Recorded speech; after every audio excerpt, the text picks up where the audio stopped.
இந்த தேன் மிட்டாயின்றாங்க, தேனா இருக்க உள்ள பாரு சர்க்கரையை ஊற்றி வச்சுருக்காங்க. கொடு என்னடா. ஆமாம், இவர் கொடுக்குற 2 ரூபாய்க்கு டாபர் தேன் போட்டு கொடுப்பாங்க. Welcome back to Rev Nitron. இன்றைக்கி வந்து பார்த்திங்கன்னா ரொம்ப ஒரு முக்கியமான டாபிக் பற்றி டிஸ்கஸ் பண்ண போகிறோம். குறிப்பாக கண்டென்ட் ஓரியன்டாக இருக்கவங்க, நல்லா நாலேஜபிளாக தெரிஞ்சுக்கணும்னு நினைக்கிறவங்க தயவு செஞ்சு இந்த பிளேலிஸ்ட் வராதிங்க. உங்களை மாதிரி மனுஷன்லாம் இருக்கனாலதான் கொஞ்சமாச்சும் மழை பெய்யுது. இதிலே வந்து பார்த்திங்கன்னா ஆஸ்க் ரெவ் நைட்ரோ, ரிவ்யூ, அந்த மாதிரி சில நல்ல நல்ல பிளேலிஸ்ட் இருக்குது. அங்கே போயிடுங்க. மன உளைச்சலாக இருக்குது, இன்னும் மன உளைச்சலாக ஆகும்னு நினச்சாங்க மட்டும் இந்த பக்கம் வாங்க. Welcome to rev nitro. So இன்றைக்கி வந்து பார்த்திங்கன்னா ஒரு ஸ்போர்ட்ஸ் பைக் செக்மெண்ட்டில் நம்ம மூஞ்சி கொஞ்சம் தெரியல, கொஞ்சம் பின்னாடி வா, பின்னாடி போ. 500cc செக்மெண்ட்டில் வந்து பார்த்திங்கன்னா நிறைய ஸ்போர்ட்ஸ் பைக்ஸ் வந்து உள்ளே வந்துகிட்டே இருக்குது. ஸோ அதில் வந்து பார்த்திங்கன்னா இப்போ டாப் 3 ஸ்போர்ட்ஸ் பைக்ஸாக இருக்குது வந்து பார்த்திங்கன்னா டெஃபினட்டாக வந்து பார்த்திங்கன்னா RC 390, R3, அதுக்கப்புறம் வந்து பார்த்திங்கன்னா அப்ரிலியா ஏப்ரல் 457 இல்லை அப்ரிலியா RS 457. அது அப்ரிலியாவா ஏப்ரிலியாவா? அதாவது அப்ரிலியான்னு கூப்பிட்டா அப்ரிலியா, ஏப்ரிலியான்னு கூப்பிட்டா ஏப்ரிலியா, முடிஞ்சு போச்சு. என்ன எழவி அது. 3 வண்டியை பற்றின ஒரு குரூப் டிஸ்கஷன் தான் இப்போ நம்ம பண்ண போகிறோம். சண்டை.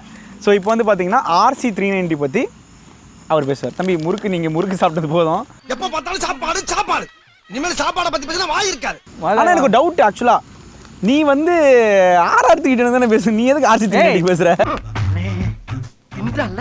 ஏண்டா அவன் டிவிஎஸ் என்னமோ என்ன மாதம் காசு கொடுத்து தத்து எடுத்த மாதிரி இல்லடா சொல்கிறீங்க. ஏங்க அவங்களுக்கு ஓடாத வண்டி நீங்கள் தான் ப்ரொமோட் பண்ணி தரீங்கன்னு சொல்கிறாங்க. அவங்க பேரிக்காய் வாங்கி சாப்பிட்டு அந்த பில்லை கொடுத்தேன்டா கிளைம் பண்ணி கொடுறான்ட்டு, அதையும் பண்ணலையா? சாப்பிட்டு அதை கூட தரலடா அவனுங்க. அது ஒன்றும் இல்லைங்க, இப்போ லடாக் ட்ரிப் போயிட்டு வந்துட்டாரு, மீடியா கப்பு வின் பண்ணிட்டாரு நம்ம RC 390. அதனால ஆரஞ்சுக்கு மாடிட்டாரு. ஒரு 3 மாதங்களுக்கு முன்பு பார்த்தீங்கன்னா RR 3, அதாவது நாங்கள் இப்போ சப்ஸ்கிரைபர் எங்கே மீட் பண்ண போனால், ப்ரோ உங்கள் வீடியோ பார்த்து தான் ப்ரோ RT 390 வாங்கினேன், RTR 160 வாங்கினாங்க. வேறு சப்ஸ்கிரைபர் வேறு ஒரு இன்ஃப்ளூயன்ஸர் போய் அதே சொல்லுவாங்கன்னு வச்சுக்கோ. இருந்தாலும் இவனை எத்தனை பேர் பார்த்தா, ப்ரோ உங்கள் வீடியோ பார்த்து தான் ப்ரோ. நான் கூட கணக்கு எடுக்கிறேன், பேசாமல் டிவிஎஸில் போயிட்டு ரெவ் நைட்ரோ டேனியலால் டிவிஎஸ்க்கு எத்தனை பைக் சேல்ஸ் ஆச்சு அப்படின்னு ஒரு குறிப்பு எழுதி வைக்க போகிறேன். ஆனால் அது நமக்கு வந்து கொஞ்சம் நல்லது தான், ஆனால் அதையும் விட மாட்டார். கொளுத்தி விட்டு போயிருங்க. அவன் என்னமோ நான் காசு வாங்கிட்டு பேசுகிறான்னு நினச்சிக்கிறானுங்க. அண்ணா அப்படின்னா அது உண்மையிலே பெய்ட் ப்ரொமோஷன் இல்லையா? அப்படி வரியா நீ? அந்த கமெண்ட் போட்டவனே இல்லை, ஆக்சுவலாக டிவிஎஸ் என்ன பண்ணுவாங்க அப்படின்னா, அதாவது அவங்க ஒரு ஈவெண்ட் பண்ணுறாங்க அப்படின்னா கொஞ்சம் மற்றவங்களே டிஃப்ரெண்ட்டாக பண்ணணும்னு நினைப்பாங்க. இப்போ வந்து RR 310 வந்து நார்மலாக லான்ச் வச்சுருந்தா அது வேறு மாதிரி போயிருக்கும். ஆனால் அவங்க சேல்ஸ் பண்ணுறதே அது ட்ராக் ஓரியன்ட் வண்டி, ஸ்போர்ட்ஸ் வண்டியாக தான் சேல்ஸ் பண்ணுறாங்க. அதுதான் ட்ராக்லையுமே ஓடுது. அதனால மொத்தமாக எல்லா இன்ஃப்ளூயன்சர்ஸையும் கூப்பிட்டு வந்து ட்ராக் நல்லா ஓட்ட தெரிஞ்சவங்க, பெரிய பப்ளிகேஷன்ஸ்லாம், ஸோ இந்த மாதிரி நிறைய பேரை கூப்பிட்டு அவங்கள வந்து ட்ராக்கில் ஓட்ட வச்சு வண்டி எப்படி எக்ஸ்பீரியன்ஸாக இருக்குன்றது சொல்லியிருக்காங்க. ஆனாலும் இதுக்குமே டேனி காசு கொடுத்தாங்க எப்படின்னு தெரில. ஆனால் அதான் எனக்கே தெரிலடா, எனக்கே தெரியாமல் எனக்கு எப்படா காசு கொடுப்பாங்க? என்னங்க எனக்கு ஒன்றுமே புரியல. இந்த வீடியோக்கு எனக்கு கமெண்ட் பண்ணாலும் ஆச்சரியப்படுறதுக்கு இல்லை. ஏன்னு சொல்லவா, பேச போகிறது வேறு 3 பிராண்டு. முதல் இன்ட்ரோ 5 நிமிஷமாக டிவிஎஸ் பற்றி பேசிகிட்டு இருக்கீங்க. ஆமாங்க, this video sponsored by TVS official racing. எங்களுக்கு இல்லையே கிடையாது. ஸ்பான்சர்ட் பை, உண்மையிலே இவங்க தானே காசு தராங்க. ஸ்பான்சர்ட் பை நம்மளை வாழ வைக்கும் சப்ஸ்கிரைபர்ஸ். ஸோ டாபிக் உள்ள போயிடுவோம். ஸோ ஃபஸ்ட்டு வந்து நம்ம டிசைன் பற்றி டிஸ்கஸ் பண்ணுவோம். Yamaha R3யோட டிசைன் டிஸ்கஸ் பண்ணோன்னா உங்கள் டிசைன் நீங்கள் சொல்லுங்கள். நீங்கள் எதுக்கு எங்ககிட்ட வரீங்க? உங்கள் டிசைன் நீங்கள் சொல்லுங்கள். மூட்டு நீ சொல்கிற அதாங்க, நான் உங்களுக்கு நீங்கள் பேசுங்க, உங்களுக்கு டைம் தரேன். R3 டிசைன் பற்றி நம்ம பேசணும்னா அதுக்கு R15 தேவை நமக்கு. R15 மைண்டில் வச்சுக்கிட்டு R3 டிசைன் பற்றி பேசுங்க. இல்லை 15 அப்படி அழிச்சு 3 முடிஞ்சு போச்சு. 5 1 கூட்டினா 6, 6ல் 3 போச்சுன்னா 3. R3 வண்டி பற்றி இவர் பேச அவ்வளோ பெரிய காமெடி இல்லை இது. ஒரு ஆக்சுவலாக வந்து எங்களோட வந்து பார்த்திங்கன்னா ஒரு ஜப்பானீஸ் ப்ராடக்ட், ஒரு ஸ்மூத்தாக ஒரு ரிலையபிளான ஒரு வண்டி வேணும் அப்படின்னா ஃபஸ்ட்டு நமக்கு ஒரு மைண்ட் செட்டில் வரதே வந்து பார்த்திங்கன்னா ஒரு R3 தான். என்ன தான் நீங்கள் சொல்கிற மாதிரி R15 மாதிரி இருந்தாலுமே R15 லைட்டாக பல்காக இருக்கும். பட் R3 வந்து கொஞ்சம் ஸ்லிம்மாக, அதுக்கான ஒரு ஃப்ராஜிலான சில விஷயங்களை வச்சு, ஃப்ரண்ட்டில் ஒரு டபுள் ஹெட்லைட்லாம் வச்சு வேறு மாதிரி இருக்கும். ஃப்ரெஜைல்னு அப்படின்னா என்ன? ஃப்ரெஜைல்னா ஒரு எலிகென்ட், ஃப்ரெஜைல்னா உடஞ்சிரும் அர்த்தம். படிடா. ஸோ அந்தளவுக்கு ஒரு ஸ்மூத்தான, அதுவும் வந்து பார்த்திங்கன்னா ஒரு ஜப்பானீஸ் ட்வின், இப்படி ஒரு ப்ராடக்ட்டை வேறு யாராலுமே சொல்ல முடியாது. அந்தளவு இங்கே பேர் சிங்கிள் தானே கெத்து எப்போவுமே தெரியும்ல. RC 390 அன்னைக்கு ஃபோன் பண்ணு சிங்கிள் தான் கெத்துங்கிறாரு. பேசுவோம், இப்போவே பேசுவோம். வாழ்த்துக்கள் சொல்லுங்கள். அடுத்த வருஷம் ஒரு கல்யாணங்க. இல்லை நான் சொல்கிறேன், நீ கேளு. சிங்கிள்லாம் எப்போயுமே கெத்து, அதனால் RC 390 தான் கெத்து. அதை நீ பார்த்தன்னு வையேன், நீ பார்ப்பாங்க, பார்த்து பேசு. பார்த்தா பார்க்கட்டும் விடு. எனக்கு பயம் இல்லை, அதுக்கு தான் சாம்பிள். RC 390யோட பவர் இருக்குல்ல, அது பார்த்தாலே ஒரு ஃபெரோஷியஸாக இருக்கும்டா. முன்னாடி இருந்து அந்த ஆரஞ்சு பெயிண்ட், அந்த டியூக் 390 உள்ள ஹெட்லைட்லாம் போட்டு உள்ள சுருகி 2 பக்கம் அமுத்தி ஒரு வண்டி டிசைன் பண்ணி வச்சிருக்கீங்க. ஓல்டு ஜென் இல்லை ஓல்டு ஜென் அது சூப்பராக இருக்கும், அட்ராக்டிவாக இருக்கும். இப்போ புதுசாக வந்து சப்பி போட்ட மாதிரி நல்லா சப்பி வச்சிருக்கீங்களா? அதுக்காக மாற்றிருக்கோம். இங்கே பேர் வண்டியை வந்து டிசைன் பண்ணிட்டு ஹெட்லைட் வைக்கலாம். ஹெட்லைட்டுக்கு வேண்டிய ஒரு வண்டியை டிசைன் பண்ணால் உன் வண்டி மட்டும்தான். தோத்துக்கிட்டே இருக்கீடா மச்சான், இவன் இவ்வளோ புத்திசாலித்தனமாக பேச மாட்டானே, என்ன பண்ண? அது ஒன்றும் பேப்பர் பேசிட்டு இன்சல்ட் பண்ணுறேன். அடுத்து வந்து பார்த்தீங்கன்னா ஒரு இட்டாலியன் ப்ராடக்ட்டு. இட்டாலியன் பைக்ஸ்னாலே எப்போவுமே அழகாக இருக்கும், சூப்பராக இருக்கும். அப்படி ஒரு இட்டாலியன் ப்ராடக்ட்டை வந்து இந்தியாவில் இறக்கும்போது மற்ற பயலுக மாதிரி இந்த கொலாப் பண்ணி போகிற வர நான் கொலாப் பண்ணி ஒரு டிசைனை கொடுக்குற ஆள் நாங்கள் கிடையாது. ஒரே டிசைனை வச்சு அதை வந்து 3 ஆட் பண்ணி 3 மாதிரி போகிற டிசைனும் கிடையாது. நம்ம வந்து பார்த்திங்கன்னா சூப்பரான டிசைனு, அந்த மாதிரி ஒரு பர்ஃபெக்டான டிசைனை வந்து நீங்கள் பார்த்துருக்கே முடியாது. ஆமாம், அந்த அளவுக்கு மழை பெஞ்சா மூஞ்சல் சேர் அடிக்கும். எங்க மழை பெஞ்சா எல்லாருக்கும் தான் மூஞ்சல் சேர் அடிக்கும். நம்ம இது இல்லாமல் இருக்கும் ஒரு பிரச்சனை. சென்னையே வந்து ஏர் ஷோ முடிச்சு வாட்டர் ஷோக்கு ரெடி ஆயிடுச்சு. இவர் நம்ம மூஞ்சிலே தண்ணி அடிக்கும்ன்றாரு. ஏன்டா நீ போட்டில் தான் போகிற 2 மாதத்துக்கு. பட் டிசைன் வந்து சப்ஜெக்ட் தான். உங்களுக்கு எந்த டிசைன் பிடிச்சிருக்கு? RC கூட பிடிச்சவங்க இருக்கிறாங்க. அந்த அக்ரெசிவான ஆரஞ்சை பிடிக்காதவங்க யாராவது இருப்பாங்களா? சொல்லி நிறுத்துக்கலடா, அவன் நிறுத்துற லூசுக்கு மட்டும் வந்துட்டு இருப்பாங்க. கமெண்ட் பண்ணுங்க. ப்ளூக்கு பிடிச்சவங்க கமெண்ட் பண்ணுங்க. இட்டாலியனை பிடிச்சவங்க மறக்காம சப்ஸ்கிரைப் பண்ணுங்க. என்னடா காம பேச்சாரு. அடுத்ததாக வந்து பார்த்தீங்கன்னா இன்ஸ்ட்ருமெண்ட் கன்சோலை பார்த்த வரைக்கும் நம்ம KTMல எப்போவுமே கெத்தாக இருக்கும், ஸ்டைலாக இருக்கும், அழகாக இருக்கும். ஏன் ஸ்ரீதர் வந்துட்டு போகிறாரு? இல்லை அவரும் அப்பப்போ எட்டி பார்ப்பார்லங்க. ஸோ அவங்க கிளஸ்டர் வந்து பார்த்தீங்கன்னா அந்த ஒரு டிஸ்பிளே இருக்குல்ல, இல்லை டியூக்லைஸ் பண்ணுறது தான். அதுதான் சொல்ல வரேன். அட்வென்ச்சர் யூஸ் எப்படின்னா அதை வந்து இவனுக்கு மட்டும் தான் நினச்சிட்டு இருந்தானுங்க. சார் அந்த ஸ்டாக் கிளியர் ஆகலை, அப்போ நீ என்ன பண்ணு, டக்குன்னு அதை கழட்டி எங்கே மாட்டு அந்த 200 சேல் பண்ணிவிடு, அது 250 எங்கே இருக்குது பாரு, டக்குன்னு அவனுக்கு மாட்டு. ஒரே பொருளை வச்சு, அதாவது மாவு ஒன்று தான், சுடுற பொருள் தான் வேறு இட்லி தோசை இந்த மாதிரி மாற்றிப்பாங்க. ஊத்தாப்பம் கூட பண்ணலாம். ஆனால் அதுலேயாச்சும் கொஞ்சம் காசு கட்டிங்லாம் தான் பண்ணால் பரவாயில்ல, அப்பவும் பண்ணுறது கிடையாது. ஏய் எக்ஸ்ட்ரா பெருசாக போட்டால் இன்னும் எக்ஸ்ட்ரா காசு தர மாட்டேன். நம்ம பசங்களுக்கு கலர் தான் பிடிக்கும், பிளாக் அண்ட் ஒயிட்ல பிடிக்காது பாரு. நீ எல்லாம் வந்து அவ்வளோ காசு வாங்குற. R15 வருதுடா, அதோட பெட்டர் டிஸ்பிளே. இதுவுமே கொஞ்சம் நல்ல டிஸ்பிளே தாங்க. என்ன பிளாக் அண்ட் ஒயிட்ல கொடுத்துறாங்க, எதுக்குன்னா எப்போனாலுமே நம்ம ஓல்ட் இஸ் கோல்டுங்கிற மாதிரி எதுவும் மறக்கக்கூடாதுல்ல, அதனால. நீ பேசனே அவனுங்க இதுக்கே இவெல்லாம் பேசுறான்னு சொல்லிட்டு அடுத்த வாட்டி அப்டேட் பண்ணாலும் பண்ணிடுவானுங்க. இதை கேட்டால் தயவு செஞ்சு அப்டேட் பண்ணுங்க. ஸோ நம்மளோட இன்ஸ்ட்ருமெண்ட் கிளஸ்டர் வந்து பார்த்தீங்கன்னா நம்ம ஒரு டிஸ்பிளே பார்க்க கொஞ்சம் நல்லாயிருக்கும். அது கொஞ்சம் இவங்கள மாதிரி அந்த 10 ரூபாய்க்கு வாங்கி ஒன்றத்தை மாட்டுறது நம்ம வந்து இட்டாலியன் மேக்காவே சூப்பராக பண்ணியிருக்கோம். அது பார்த்தாலும் டிஃப்ரெண்ட்டாக தெரியும். அப்படியே ஆக்சசரிஸ் பக்கம் வந்தீங்கன்னு வைங்களேன், நம்ம வந்து ஆக்சசரிஸ் வச்சுருக்கோம், பவர் பார்ட்ஸ் அப்படின்னு இருக்குது. ஆனால் எப்போ கேட்டாலுமே அவைலபிளாக இருக்காது, அவ்வளோதான். வேறு எதுவும் இல்லை, வேறு எதுவுமே இல்லைங்க. அதாவது அது வந்து வெப்சைட்டில் இருக்குது, அது ஷோரூமில் இல்லை. பட் ஆனால் ஒரு ரேஸ் பைக்குக்கு வந்து அதெல்லாம் எதுவும் தேவையில்லை. நாங்கள் வெறும் அப்புறம் எதுக்குங்க வச்சிருக்கீங்க வெப்சைட்டில்? தூக்குங்க வெப்சைட்டில். நீ கேட்ட ஒவ்வொரு கேள்வி என்ன செருப்பால் அடிச்ச மாதிரி இருக்குடா. என்ன பிரச்சனைனா வண்டியே சேல் ஆக மாட்டேது, ஆக்சசரிஸ் எதுக்குறா சேல் பண்ணணும்னு சொல்லிட்டு ஆக்சசரிஸ் ப்ரொடக்ஷன் வந்து ஓரமாக நிப்பாட்டி வச்சிருக்காங்க. அதுதான். ஸோ ஆக்சசரிஸ் மற்றபடி பார்த்தா இவர் என்ன தெரியல, ஆக்சசரிஸ் பேக் பேக் வண்டி எங்கடா ஆக்சசரிஸ், அது ஆக்சசரி பேக் பேக்கா செயின் கிளீனர். ஆமா, எதுடா அமேசான்ல 150 ரூபாய்க்கு போலாம் அந்த பிரஷ், அத 300 ரூபாய்க்கு விக்கிறாங்க. ரொம்ப முக்கியமான விஷயங்க வண்டிக்கு. அந்த பேக் பேக் வந்து பாத்தீங்கன்னா அந்த கண்ணு இருக்கும் அந்த பேக் பேக்ல பின்னாடி, அந்த இன்ஸ்டாகிராம்ல சுத்தி திரிவாங்களே அந்த மாதிரி கண்ணு போட்ட பேக் பேக்லாம் தருவாங்க. இல்ல எனக்கு புரியல, இந்த ஆக்சசரிஸ்லாம் நீங்க வாங்கணும்னு நினைச்சீங்க அப்படின்னா நீங்க பைக்கர்ஸ் மாடல்லையோ இல்ல பைக்கர்ஸ் டென்லியோ அவைலபிளா இருக்கு. 2 பேர்ல யார் வாங்கணும் நீங்களே முடிவு பண்ணிக்கோங்க. அது இங்கே நிறைய கன்ஃபியூஷனா இருக்கு, அங்க வாங்கி நீங்களே வாங்கிக்கோங்க. ஆக்சசரிஸ்லாம் வாங்காதீங்க. ஸோ நம்ம கிட்ட வந்து பார்த்தீங்கன்னா அவர் பாரு கவர் 10,000 ரூபாய்க்கு விற்கிறாரு. அவர் பைக் கவர் என்ன தங்கத்தில் செய்கிறீங்க? வாழ்க்கையில் கவர் ரொம்ப முக்கியங்க. அது எந்த கவர் வேணா இருக்கலாம். Protection is very very must. ஒரு தக்காளி வாங்கணும், கவர் இல்லாமல் ஓட்டை அடிச்சு நம்ம கீழே விழுந்துடும் வாழ்க்கையில். ஆனால் நீங்கள் தக்காளி மெடிக்கல் ஷாப்லலாம் வாங்குறீங்க. இல்லை வாழ்க்கையில் இது போதும் நினச்சாலும் கவர் முக்கியம். வாழ்க்கையில் இது வேணாம் நினச்சாலும் கவர் தூக்கி எறியணும். எது இருந்தாலும் கவர் முக்கியம். கவர்மெண்ட் கொடுக்க வேண்டிய அட்வைஸ் எங்கள் அண்ணனே கொடுத்துட்டு இருக்காரு, தனி மனிதனா. பிளாஸ்டிக் பயன்படுத்தாதீர், அதனால் வந்து இல்லை பிளாஸ்டிக் பயன்படுத்துங்க. அதனால எது மச்சான் அந்த கவரை வந்து நீங்கள் வண்டிக்கும் போத்தலாம், இல்லை வண்டிக்குள்ளே 2 பேர் உள்ளே போய் பூத்தலாம். அது இது உங்களோட டிசைட் தான். அதாவது பார்த்தீங்கன்னா இந்த ஜிவி ஒரு படம் நடிச்ச அடியே படத்தில் அந்த கார் இருக்கும், காருக்குள்ளே போய் உட்காந்தா மாட்டி போட்டு கார் மேலே கவரை போட்டு உள்ளே போய் உட்காந்துட்டு இருப்பாங்க. பேச தான் செய்வாங்க, பட் சொல்கிறேன் அப்போ அந்த கவர் எப்படிலாம் யூஸ் ஆகுதுன்னு சொல்கிற மாதிரி அந்த விஷயத்துக்கு வரேன். ஸோ அதனால் கவருக்கு செலவு பண்ணுறதை பற்றி நினைக்காதீங்க. கவர் உங்கள் வாழ்க்கையை அடுத்தவள் கொண்டு போகும். ஆக்சுவலாக அவங்க குயிக் ஷிஃப்ட் அந்த மாதிரி நிறைய ஆக்சசரி வச்சுருக்காங்க, ஆனால் எல்லாமே கொள்ள துட்டு. அது 10,000 ரூபாய்க்கு கவர் நான் எதுலாம் மச்சான். ஆனால் சீரியஸாக நான் இந்த கமெண்ட்டில் வந்து திடீர்னு பார்ப்பேன், இந்த பைக்னா எங்கள் அண்ணன் இப்படி முட்டு கொடுப்பாரு அப்படின்ட்டு. இல்லை கம்பேரிசன் நீ பேசும்போது நீ நிறைய சொல்லி, எனக்கு அப்போல்லாம் இதை நான் வந்து ஃபீல் பண்ணதே கிடையாது. ஆனால் ஒரு கவருக்கு இவர் பேசின அந்த தத்துவம் அவுட் ஆஃப் லீக்ல போய் சம்மந்தமே இல்லாமல் என்னால் யோசிச்சு கூட. ஆனால் உண்மையாலே இப்போ ஏன் ஒன்று அவங்க எதிர்பார்க்குறாங்க கேட்குறாங்கங்கிறது எனக்கு இப்போ தெரியுது. தெய்வனே நீ உண்மையாலே தெய்வனே. ஏய் மைக்கை தலைகீழ ஏன்டா மாட்டுற, எப்படி வேட்டுறா? அது இப்பயே இறங்கி நெஞ்சுக்கு போயிருச்சு. கொஞ்ச நேரம் வீடியோ பேச நக்கல்யா அவனுக்கு. ஸோ நெக்ஸ்ட் வந்து பார்த்தீங்கன்னா இந்த வண்டியோட பர்ஃபார்மன்ஸ் பற்றி நம்ம டிஸ்கஸ் பண்ண போகிறோம். ஸோ குறிப்பாக வந்து பார்த்தீங்கன்னா இந்த 457 பார்த்தா 270 டிகிரி கிராங்க் யூஸ் பண்ணியிருக்காங்க. அதாவது பார்த்தீங்கன்னா உங்களுக்கு வந்து பார்த்தீங்கன்னா 270 275 70 தான்டா சொன்னேன், காது கேட்குதா இல்லையா? டெக்னிக்கல் விஷயத்தை டிஸ்கஸ் பண்ணும்போது மறந்துடுவேன், டிஸ்டர்ப் பண்ணக்கூடாது.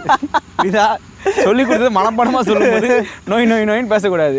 கொஞ்சம் சும்மா இருக்கியா, மனப்பாடம் பண்ணி ஓட்டிக்கிட்டு இருக்கேன். ஆனால் இதுலேயே நீ குருநாதர் இவ்வளோ ஓப்பனாக சொல்கிறீன்னு. சரி அதை தெரியும், கட் பண்ணி போட்டுக்கோங்க. யாரா இவனுங்க, எங்கிருந்துடா வந்துக்கிறானுங்க? உங்களுக்கு வந்து பார்த்தீங்கன்னா கிராங்க் வந்து இப்படி இப்படி இப்படி இப்படி இப்படி இப்படி இப்படி போயிட்டு என்னடா பால் கறக்க சென்பாகமே அந்த மியூசிக்கை போடுற எடிட்டர். ஸோ பால் கறக்கல இந்த கிராங்கோட 270 டிகிரினால உங்களுக்கு வந்து பார்த்தீங்கன்னா இனிஷியலையும் சரி டாப் எண்ட்லையும் சரி ஸோ வண்டி வந்து ரொம்ப சூப்பராக பர்ஃபார்ம் பண்ணும். அதாவது சில பேருக்கு வந்து விவியை வச்சு தான் ஆக்டிவேட் ஆகி வர வேறுலாம் இருக்கும். இப்போ அது இதுலேயும் அந்த வாய்ப்பு இல்லை. சில பேர் வந்து அது ட்ராக் பைக்குன்னு ரெடி பண்ணி அவனுக்குள்ளே காம்படிஷன் வச்சு பண்ணி தான் இதெல்லாம் பண்ணோம். ஆனால் நாங்கள் அப்படி கிடையாது. இல்லை முதல்ல நீ வந்து 450 சிசி, ஆமாம் நான் வந்து 370 இருந்துட்டு அதுக்கு காம்படிஷன் பண்ணுறேன். அதுவே எவ்வளோ பெரிய அசிங்கம் தெரியுமா உனக்கு? ஏங்க நான் கூப்பிடவே இல்லைங்க உங்களுக்கு அந்த காம்படிஷனுக்கு. நீங்களே தாங்க வந்து நான் அடி வாங்கிட்டு போகிறேன் சம்மந்தம் இல்லாமல் 300 வந்து உட்காந்துருக்கான் பேர். 321 சிசி. ஆனால் எங்ககிட்ட வந்து பார்த்தோன்னா நல்ல ஒரு நியூட்டன் மீட்டரும் இருக்குது. யார் நியூட்டன்? ஜோக் இல்லையா? ஆக்சுவலாக எங்ககிட்ட வந்து பார்த்தீங்கன்னா ஒரு 9000 ஆர்பிஎம்லேயே வந்து பார்த்தீங்கன்னா ஒரு படிச்சுக்கோங்க 29.5 29.5 நான் வந்து கேட்டு சொல்ல ஓனா படித்து வச்சுருக்கேன். க்ளோஸ் ஃப்ரெண்ட்ஸ் தான் சார், டக்குன்னு கொஞ்சம் பொறாமை வெண்மத்தை கக்கிட்டு போகிறேன். 29.5 வந்து நியூட்டன் மீட்டர் வந்து கிடைக்குது. அதுவே 10,500 வந்து பார்த்தீங்கன்னா 42 நியூட்டன் பவர் கிடைக்குது. இந்த வண்டியில் பிரச்சனை இப்போ நம்ம 2 பேரும் ஓப்பன் பண்ணி போகிறோன்னு வையன், லோ எண்ட்லேருந்தே பவர் இருக்கும். ஒரு 4000 ஆர்பிஎம்லாம் உனக்கு வந்து வீலி ஆகிற மாதிரியே பண்ணுது. டக்குன்னு அப்படின்னு வராப்புல எந்து ஓகே. நான் வந்து சிங்கிள் சிலிண்டரில் மிட் ரேஞ்சில் கண்டிப்பாக ரெஸ்பான்ஸ் இருக்கும். ஓகே ஓரளவுக்கு பிடிச்சி போகுது, டாப் எண்டுமே போகுது. இன்னொன்று எந்து வந்து எப்படி சொல்லணும்னா ஒரு மாதிரி ஸ்ப்ரிண்டியாக இருக்கும் வண்டி. வந்து ஒரு சிங்கிள் சிலிண்டரும் போது அந்த எக்ஸ்ட்ரா கேமு அதெல்லாம் இழுக்கிறதுக்கான இனர்சியா வந்து இல்லை. சிவாபாரு சட்டை அங்கிட்டு போறாண்டே அவனுக்கு நீ பண்றதுல ஒரு மாதிரி ஆகுதாண்டா போறாங்கிட்டு. அவர் இப்பவே ஷூட்லாம் வேணாம், ஸ்ட்ரைட்டா வீட்டுக்கு போயிடலான்னு வாசிவா அப்படின்னு பார்த்து அப்படி சொல்ற. நீ வந்து கண்ணாடி போட்டு ரசிக்கிறானுங்க அவனை உட்காந்து. கர்மத்தை இந்த கர்மத்தை கண்ணாடி ரசிக்கிட்டு. ஸோ கொஞ்சம் ஸ்ப்ரிண்டியாக இருக்கும் வண்டியே, டாக்குன்னு அப்படின்ட்டு இருப்பாப்புல. இவ்வளோ பெரிய பவர் பேண்ட் இருந்தாலும் எங்களுக்கு வந்து அப்படி சர்க்குன்னு போவாப்புல. எப்படியே சர்க்குன்னு. ஸோ இவர்த்து வந்து எப்படி தெரியுமா, நாங்கள் 2 போயிடுவோம். அவனா முன்னாடி போவான், நான் அவனுக்கு காம்பீட் பண்ணிட்டு பின்னாடியாக போவேன். இந்த நாய் 9000 ஆர்பிஎம் வந்தால் தான் உயிருக்கே வரும். அப்படி தான் போவாப்புல. ஆனால் 9000 ஆர்பிஎம்ல நாங்களால பிச்சுக்கிட்டு போவோம். உங்ககிட்ட வந்து பார்த்தோன்னா உனக்கு டார்க்கே மேக்ஸிமம் டார்க்கே வந்து 7000 ஆர்பிஎம்ல இருக்குது. ஆமாம், பவர் வந்து 9000 இருக்குது. உனக்கு எனக்கு பெரிய வித்தியாசம் இல்லை. எனக்கு வந்து 9000 இருக்குது, 10,000. மூதேவி நான் 9000ல் 35 நியூட்டன் மீட்டர் கிரியேட் பண்ணுறேன்டா. நீ 29 சொல்லு. இதுவும் உங்களுக்கு ஒரே பிராண்டு. 6 நாள் ஓடுறதுல எவ்வளவு டிஃபரன்ஸ் இருக்கு? சரி ஓகே. அது வந்து உனக்கு 390 சிசி, நான் 321 சிசி. டாப்ல வந்து இவனுங்க ஃபாஸ்டா போறானுங்களாம். ஆனவனா அந்த முட்டை தூக்கிட்டு வந்துருவானுங்க. ஆர்சியை விட R3 எமாடா. ஆமாம் அதான் உண்மை. நான் வீட்டுக்கே போயிட்டேன்டா. அதுக்கப்புறம் நீங்கள் என்ன தாண்டி என்னடா பிரயோஜனம்? டேய் அப்படிலாம் பேசக்கூடாது. எல்லாருக்கும் ஒரு லிமிட்னு வச்சுக்கிட்டா அந்த லிமிட் தான். நாங்கள் டாப் எண்டில் போய் கிழிச்சிடறோம்ல, அண்ட் அதே நேரத்தில் வந்து அதான் நீங்கள் டாப் எண்டில் போய் என்னடா பண்ணுறீங்க? சரி, ஸோ அப்போ பர்ஃபார்மன்ஸோட கன்க்ளூஷன் வந்து பார்த்தீங்கன்னா அஃப்கோர்ஸ். ஆனால் இதில் இன்னொன்று இருக்குது. உன்னோட 390cc, என்னோட 321cc. அதுலேயே உனக்கு ஒரு டஃப் காம்படிஷன் நான் கொடுக்கும். இவன் வேற என்னை ரொம்ப டார்ச்சர் பண்றான்டா. 100cc கம்மியாக இருக்குது, 120cc கம்மியாக வச்சான். இவன் நியாயமாக பார்த்தா இங்கே உட்காரவே வச்சக்கூடாது. ஆனால் அப்படி பார்த்தா கூட உனக்கு ஒரு காம்படிஷன் கொடுக்குறேன், உனக்கு ஒரு பயங்கரமான ஒரு காம்படிஷன் கொடுக்குறேன். அதுதான் யமஹாவோட இந்த R3யோட கெத்து. இப்போ வந்து பார்த்தீங்கன்னா பர்ஃபார்மன்ஸோட கன்க்ளூஷன் வந்து பார்த்தீங்கன்னா அஃப்கோர்ஸ் 457 வந்து பார்த்தீங்கன்னா இந்த இடத்துல இனிஷியலையும் சரி டாப் எண்ட்லையும் சரி ரொம்பவே நல்லாவே பெர்ஃபார்ம் பண்ணுது. 4000 RPMலேயே நீங்கள் வந்து பார்த்தீங்கன்னா நல்லாவே ஒரு வைட் பர்ஃபார்மன்ஸை வந்து நீங்கள் பார்க்கலாம். அது காரணம் அதிக சிசி இருக்கிறனால மட்டும் இல்லைல்ல. இல்லை நீங்கள் வந்து அப்போனா ஒரு 320 கன்வெர்ட் பண்ணிங்கன்னா நீங்கள் என்னை விட கொஞ்சம் கம்மியாக தானே இருப்பீங்க அப்படின்னு. ஆமாம், அந்த சிசிக்கான பவரை கம்பேர் பண்ணிங்கன்னா ஆர்சி வந்து அதிகமாக இருக்குது. R3 RC இல்லை, R3 ஸ்லிப் ஆகக்கூடாது, வாய் ஸ்லிப் ஆகக்கூடாது. ஆர்சியை கம்பேர் பண்ணணும் வைங்க, ஒரு மாதிரி ஸ்ப்ரிண்டியாக இருக்கும் வண்டியே. உனக்கு வந்து தெரியும் என்னதான் லோ எண்டில் கம்பேரட்டிவ்லி RS47 வந்து லைட்டாக பெட்டராக இருக்குது. பட் அந்த ரெஸ்பான்சிவ்னஸ் வந்து சிங்கிள் சிலிண்டரில் ஒரு மாதிரி ஃப்ரான்டிக்காக இருக்கும் வண்டி. டக் டக் அப்படின்னு ஒரு மாதிரி இருக்கும். ஆனால் வந்து பார்த்தீங்கன்னா இப்போ டியூக்கு RCன்னு எடுத்துக்கும் போது அந்த ஸ்பின் அதே மாதிரி R3 கம்பேர் பண்ணனா தூக்கம் வரும். இல்லைங்க, அப்படி கொஞ்ச நேரம் ஆகும் பவர் வர்றதுக்கு. இல்லை நீங்கள் அப்படியே ஓப்பன் பண்ணி வச்சுட்டு வெயிட் பண்ணிங்கன்னா வருவாப்பில். இப்போ தான் 6000 தாண்டி இருக்கு, தூங்கி எழுந்ததுக்கப்புறம் 7000 வந்துட்டேன்டா. அப்படி கிடையாது பிரதர். இப்போ நீங்கள் போகிறீங்கன்னா அதே ஸ்மூத்னஸ் எங்கிட்டே இருக்கும். ஆனால் எங்கள் இதில் ஆக்சிடென்ட் ஆகாது, உங்கள் இதில் தான் நிறைய ஆக்சிடென்ட் ஆகுது. அதுதான் விஷயம். எங்கள் இதில் வந்து வண்டி விற்றா தானே வாங்கிட்டு போய் ஆக்சிடென்ட் பண்ணுவானுங்க. ஒரு அசிங்கமாய் போச்சு குமார். ஸோ நெக்ஸ்ட் வந்து பார்த்தீங்கன்னா எலக்ட்ரானிக்ஸ் பற்றி நம்ம டிஸ்கஸ் பண்ண போகிறோம். எலக்ட்ரானிக்ஸ் பற்றியா? சரி, நான் கொஞ்சம் வெளில போயிட்டு R3 கிட்ட கொஞ்சம் பேச வேண்டியது. ஆர்த்தி கிட்ட என்ன பேச? ஆர்த்தி கிட்ட என்ன பேச? யார் அந்த ஆர்த்தி? ஏன்டா எப்போ பாரு பொண்ணுங்களை பற்றிமா இவன் பாருமா, இவன் எப்போ பாரு ஆர்த்தி கிட்ட பேச போகிறேன். பொம்பளை சோக்கு கேட்குதாடா, பொம்பளை சோக்கு. எங்கள் R3 வந்து பார்த்தீங்கன்னா எலக்ட்ரானிக்ஸ் பொறுத்த வரைக்கும் 457 வந்து பார்த்தீங்கன்னா 3 ரைடிங் மோட்ஸ் கொடுத்துருக்காங்க. ஸோ அந்த 3 ரைடிங் மோட்ஸ்க்கு ஏற்ற மாதிரியான உங்களுக்கு ABS வந்து அதுக்கேற்ற மாதிரியான விஷயங்கள்லாம் ஆக்ட் ஆகுது. அதே மாதிரி பார்த்தீங்கன்னா உங்களுக்கு வந்து நம்மக்கிட்ட வந்து ட்ராக்ஷன் கண்ட்ரோல் இருக்குது, குவிக் ஷிஃப்டர்ஸ் இருக்குது. இந்த ப்ரைஸ் பேக்கேஜுக்கு இந்த ஸ்போர்ட்ஸ் பைக்கு எதெல்லாம் தேவையோ அது எல்லாமே உங்களுக்கு வந்து 457 கொடுத்துருக்காங்க. ஸோ நெக்ஸ்ட் வந்து பார்த்தீங்கன்னா இல்லை இவரை விட்டுரு, நீ அந்த விஷயத்துக்கு சரிப்பட்டு வர மாட்டான்னு. ஏய், உங்ககிட்ட வந்து கார்னரிங் ABS கேள்விப்பட்டிருக்கியா? IMU இருக்கா உங்ககிட்ட? Inertial measurement unit. அதாவது 9 ஆக்சிஸில் நாங்கள் பார்ப்போம்டா, மேலே கீழே சைடில் பிச் ரோல் எல்லாமே பார்ப்போம். நீ சடனாக ஒரு கார்னருக்குள்ளே போயிட்டு இருக்க, கார்னருக்கு நடுவில் ஒரு மாடு நிற்கிது. சரி வேணாம், மாடு வேணாம், சிவா நிற்கிறான் திடீர்னு. எருமை மாடை கேட்கலங்க, மாடை விட்டு எருமை மாடையாங்க பேசுறீங்க? அடுத்து இல்லைடா, அவன் திடீர்னு வந்து தேன் மிட்டாய் கீழே உருண்டு போயிடுச்சு, கார்னர் வந்து நின்ட்டான். அப்போ நீ என்ன பண்ண, கார்னர் பண்ணிட்டே வர வேகமா ஸ்விஃப்ட் கார் நிற்கிது, ஓகேவா? அதில் இருந்து நீ வந்து RC390 இருந்தால் அப்படியே பிரேக் அடித்து அப்படியே வண்டி அப்படியே கார்னருக்குள்ளே அப்படியே போய் லாரிக்குள்ளே விட்டு ஆக்சிடென்ட் பண்ணுறோம். பிரேக் அடிச்சு அப்படியே ஒரு லைனை டைட் பண்ணி இது பண்ணிக்கலாம். அதே நீ வந்து தெரியாமல் வந்து கார்னரில் ஏதோ லைட்டாக சிலும்பல் இருக்குது, லைட்டாக ஆக்சிலரேட்டர் கொடுத்த அப்படின்னா அதுலேருந்து கொஞ்சம் தப்பிக்கலாம். Traction control, cornering traction control இருக்குது, பட் அது வந்து ஓரளவுக்கு ஹெல்ப்ஃபுல்லாக இருக்கும். நான் ஃபுல்லாக அதை நம்புங்கன்னு சொல்ல, கார்னரிங் ABS அப்படி தான் நல்லா ஹெல்ப்ஃபுல்லாக இருக்கும். கார்னர் அதாவது உங்கள் வண்டியை வந்து கண்ட்ரோல் பண்ண முடியாமல் கார்னரில் போய் சொருவிடுவேன்றனால கார்னரிங் ஒன்றில் இருக்கா கார்னரிங் ABS கரெக்டாக கண்ட்ரோல் பண்ணுவாங்க. எங்கள் வண்டி கரெக்டாக திரும்புங்க. திடீர்னு ரோட்டில் போயிட்டே இருக்க, அப்படி எதுவும் ஆகலைன்னா அப்படிதான் பண்ண முடியும். சரி, நம்ம மாப்பிள்ள இருக்கான்ல, மாப்பிள்ள உடம்பு இரும்பாக்கிக்கடா, அடமலா ஆரம்பிச்சு வெளுத்து வாங்க போகுது. R3யோட எலக்ட்ரானிக்ஸ் வந்து மொத்தம் 65 வகையான எலக்ட்ரானிக்ஸ் இருக்கு. சொல்லுங்க பாப்போம். ஒன்னொன்னா 69 அது வேற, அதுல இருக்காத, இது வேற. இது 65 எங்க தம்பி கிட்ட இருக்கு. ஆனா தம்பி கிட்ட இருக்கா? நீ நினைக்கிற மாதிரிலாம் ஒண்ணும் இல்ல. VIP படத்துல வர மாதிரி எப்படி தம்பி கிட்ட கேட்டாது ஒரு மாட ரோஸ் வைக்க கேடோ, அந்த மாதிரி நாங்க கேட்காம இருக்கிறோம். FZX ஒரு வண்டி இருக்கு. ஆமா, அது பெரிய கம்ப்ளைண்ட் பவர் இல்ல, அதான் கம்ப்ளைண்ட். அதுல ட்ராக்ஷன் கண்ட்ரோல் கொடுத்து வச்சிருக்கானுங்க. R3 ஆனா அதுல ட்ராக்ஷன் கண்ட்ரோல் இல்ல. R15 MT15ல கிளிப்பர் கிளட்ச் தேவையே இல்லை, ஆனா அது சூப்பர் கிளட்ச் இருக்கு. அதாங்க R3ல கிடையாது. நாங்க வந்து சொந்த கால்ல நிக்கணும்னு பாக்குறோம். எங்களுக்கு இன்னும் பெட்டரா இருக்கு, ஆனா வச்சிருக்கோம், ஓகேவா? இங்க கிடையாது. என்னதான்டா இருக்குன்னா நான் ஒன்றுமே கிடையாதுங்கன்றான். சொல்லு ஆக்சுவலான்னு சொல்லிட்டு என்ன சொல்லு. இல்லை வேறு எதுவும் சொல்கிறதுக்கு இல்லை, அவர் பேச விட மாட்டாரு, அப்படியே ஒரு சாக்கிலேயே போயிடலான்னு பார்த்தேன். இப்போ வந்து பார்த்தீங்கன்னா வந்து இதோட கன்க்ளூஷன் வந்துடும். ஸோ எலக்ட்ரானிக்ஸ் பொறுத்த வரைக்கும் பார்த்தீங்கன்னா பெருசாக ஒன்றும் டிஃப்ரென்ஸ் கிடையாது. சேஃப்டி எலக்ட்ரானிக்ஸில் நாங்கள் தான் கெத்து. நீங்கள் ரைடிங் மோட்ஸ் வச்சுருக்கீங்க, அடுத்த அப்டேட்டில் நாங்கள் கொண்டு வந்துடும்ல. ஆனால் கூடிய சீக்கிரமே நாங்கள் இருக்கிற எல்லா அப்டேட்ஸும் எடுத்துகிட்டு வரோம். இதெல்லாம் யாரா உன்கிட்ட கேட்டா, யாரா நீ? இந்த வீடியோட கன்க்ளூஷன் வந்து பார்த்தீங்கன்னா அவங்கள்ட்ட அந்த ரைடிங் மோட்ஸ் தான் இருக்குது. ஐ மீன் நிறைய விஷயங்கள்லாம் இருக்குது, அது ஒர்க் ஆகுமான்னு தெரியாது. பட் நம்மக்கிட்ட வந்து பார்த்தீங்கன்னா இந்த ப்ராப்பராக இருக்க ரைடிங் மோட்ஸ் எல்லாமே நீங்கள் ஈஸியாக வந்து அந்த ரைடிங் மோட்ஸ்க்கு ஏற்ற மாதிரி ஆக்சிலேட்டர் கண்ட்ரோல் பண்ணிக்கிறேன். எப்படி பொறுமையாக விட்டுக்கிறேன், லைட்டாக மாற்றி. சரி ஓகே, உங்கள் இஷ்டம். நீங்கள் அதில் கல்யாணம் பண்ணுற வரைக்கும் நீங்களே தான் பண்ணிட்டுருப்பீங்க இந்த மாதிரி. நீங்களும் அப்படி நினைச்சீங்க இல்லையா? ஆமாம் சார். அப்போ நானும் அந்த மாதிரி நினச்சதுல தப்பு இல்லையே. குறிப்பிட்ட ஒரு விஷயம் வந்து சொல்ல விரும்புகிறேன். கீழே கமெண்ட் செக்ஷனில் வந்து பார்த்தீங்கன்னா கௌதமே பாட் ஐடி ஒரு 8 பாட் ஐடி வச்சிருக்கான். ஆமாம், கௌதம் அண்ணா அப்படின்னு போட்டுக்கிறான். அதோட நிப்பாட்டினாங்க, அதுவும் கிடையாது. ஆக்சுவலாக டானி அண்ணாவை பற்றி சொன்னால் மட்டும்தான் ஒரிஜினல் ஐடியிலேருந்து வராங்கன்னு அர்த்தம். தினேஷ் அண்ணா பற்றி சொன்னால் அவரே ஒரு 8 ஐடி வச்சுக்கிறாரு, 50 ரூபா காசு கொடுக்குறான்றது.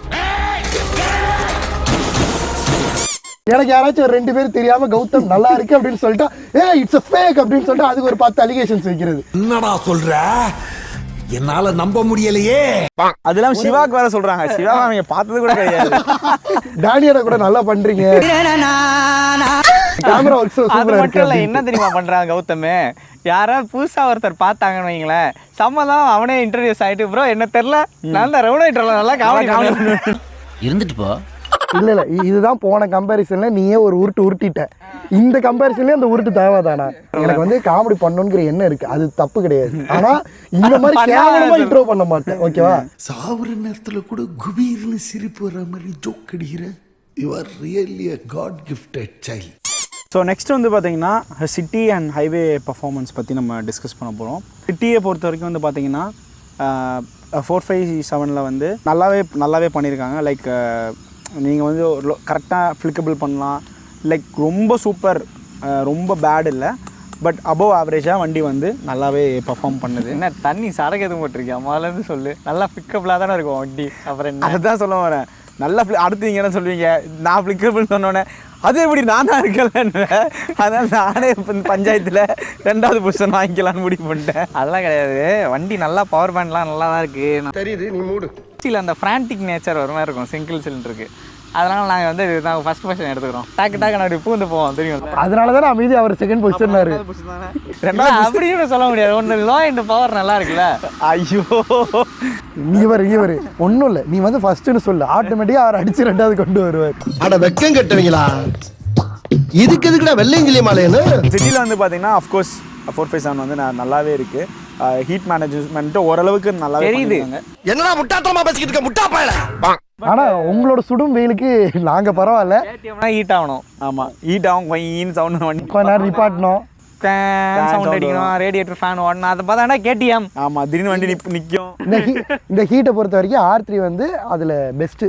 உங்களுக்கு ஹீட்டே தெரியாது.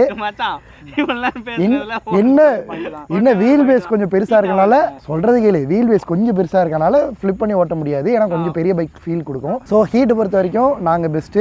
பட் என்ன சிட்டியில வந்து ஓட்டும் போது கொஞ்சம் பெரிய வண்டி ஃபீல் கொடுக்குறனால இவங்க கூட கம்பேர் பண்ணும்போது லைட்டா இல்லை மச்சான். நம்ம 2 வண்டியுமே வந்து பார்த்தோன்னா லோ எண்ட் இருக்கும், கொஞ்சம் டக்குன்னு ஃப்ளிக் ஆகி போவோம். இவனுக்கு ஹீட்டு மட்டும் தான் ஆகலை, மிச்சபடி சிட்டியில் எந்த பிரயோஜனமும் கிடையாது. எந்த பயனும் இல்லை. உங்களுக்கு ஹீட்டு வேணாம், சிட்டியில் பிரயோஜனமே இல்லாமல் வேணாங்கன்னா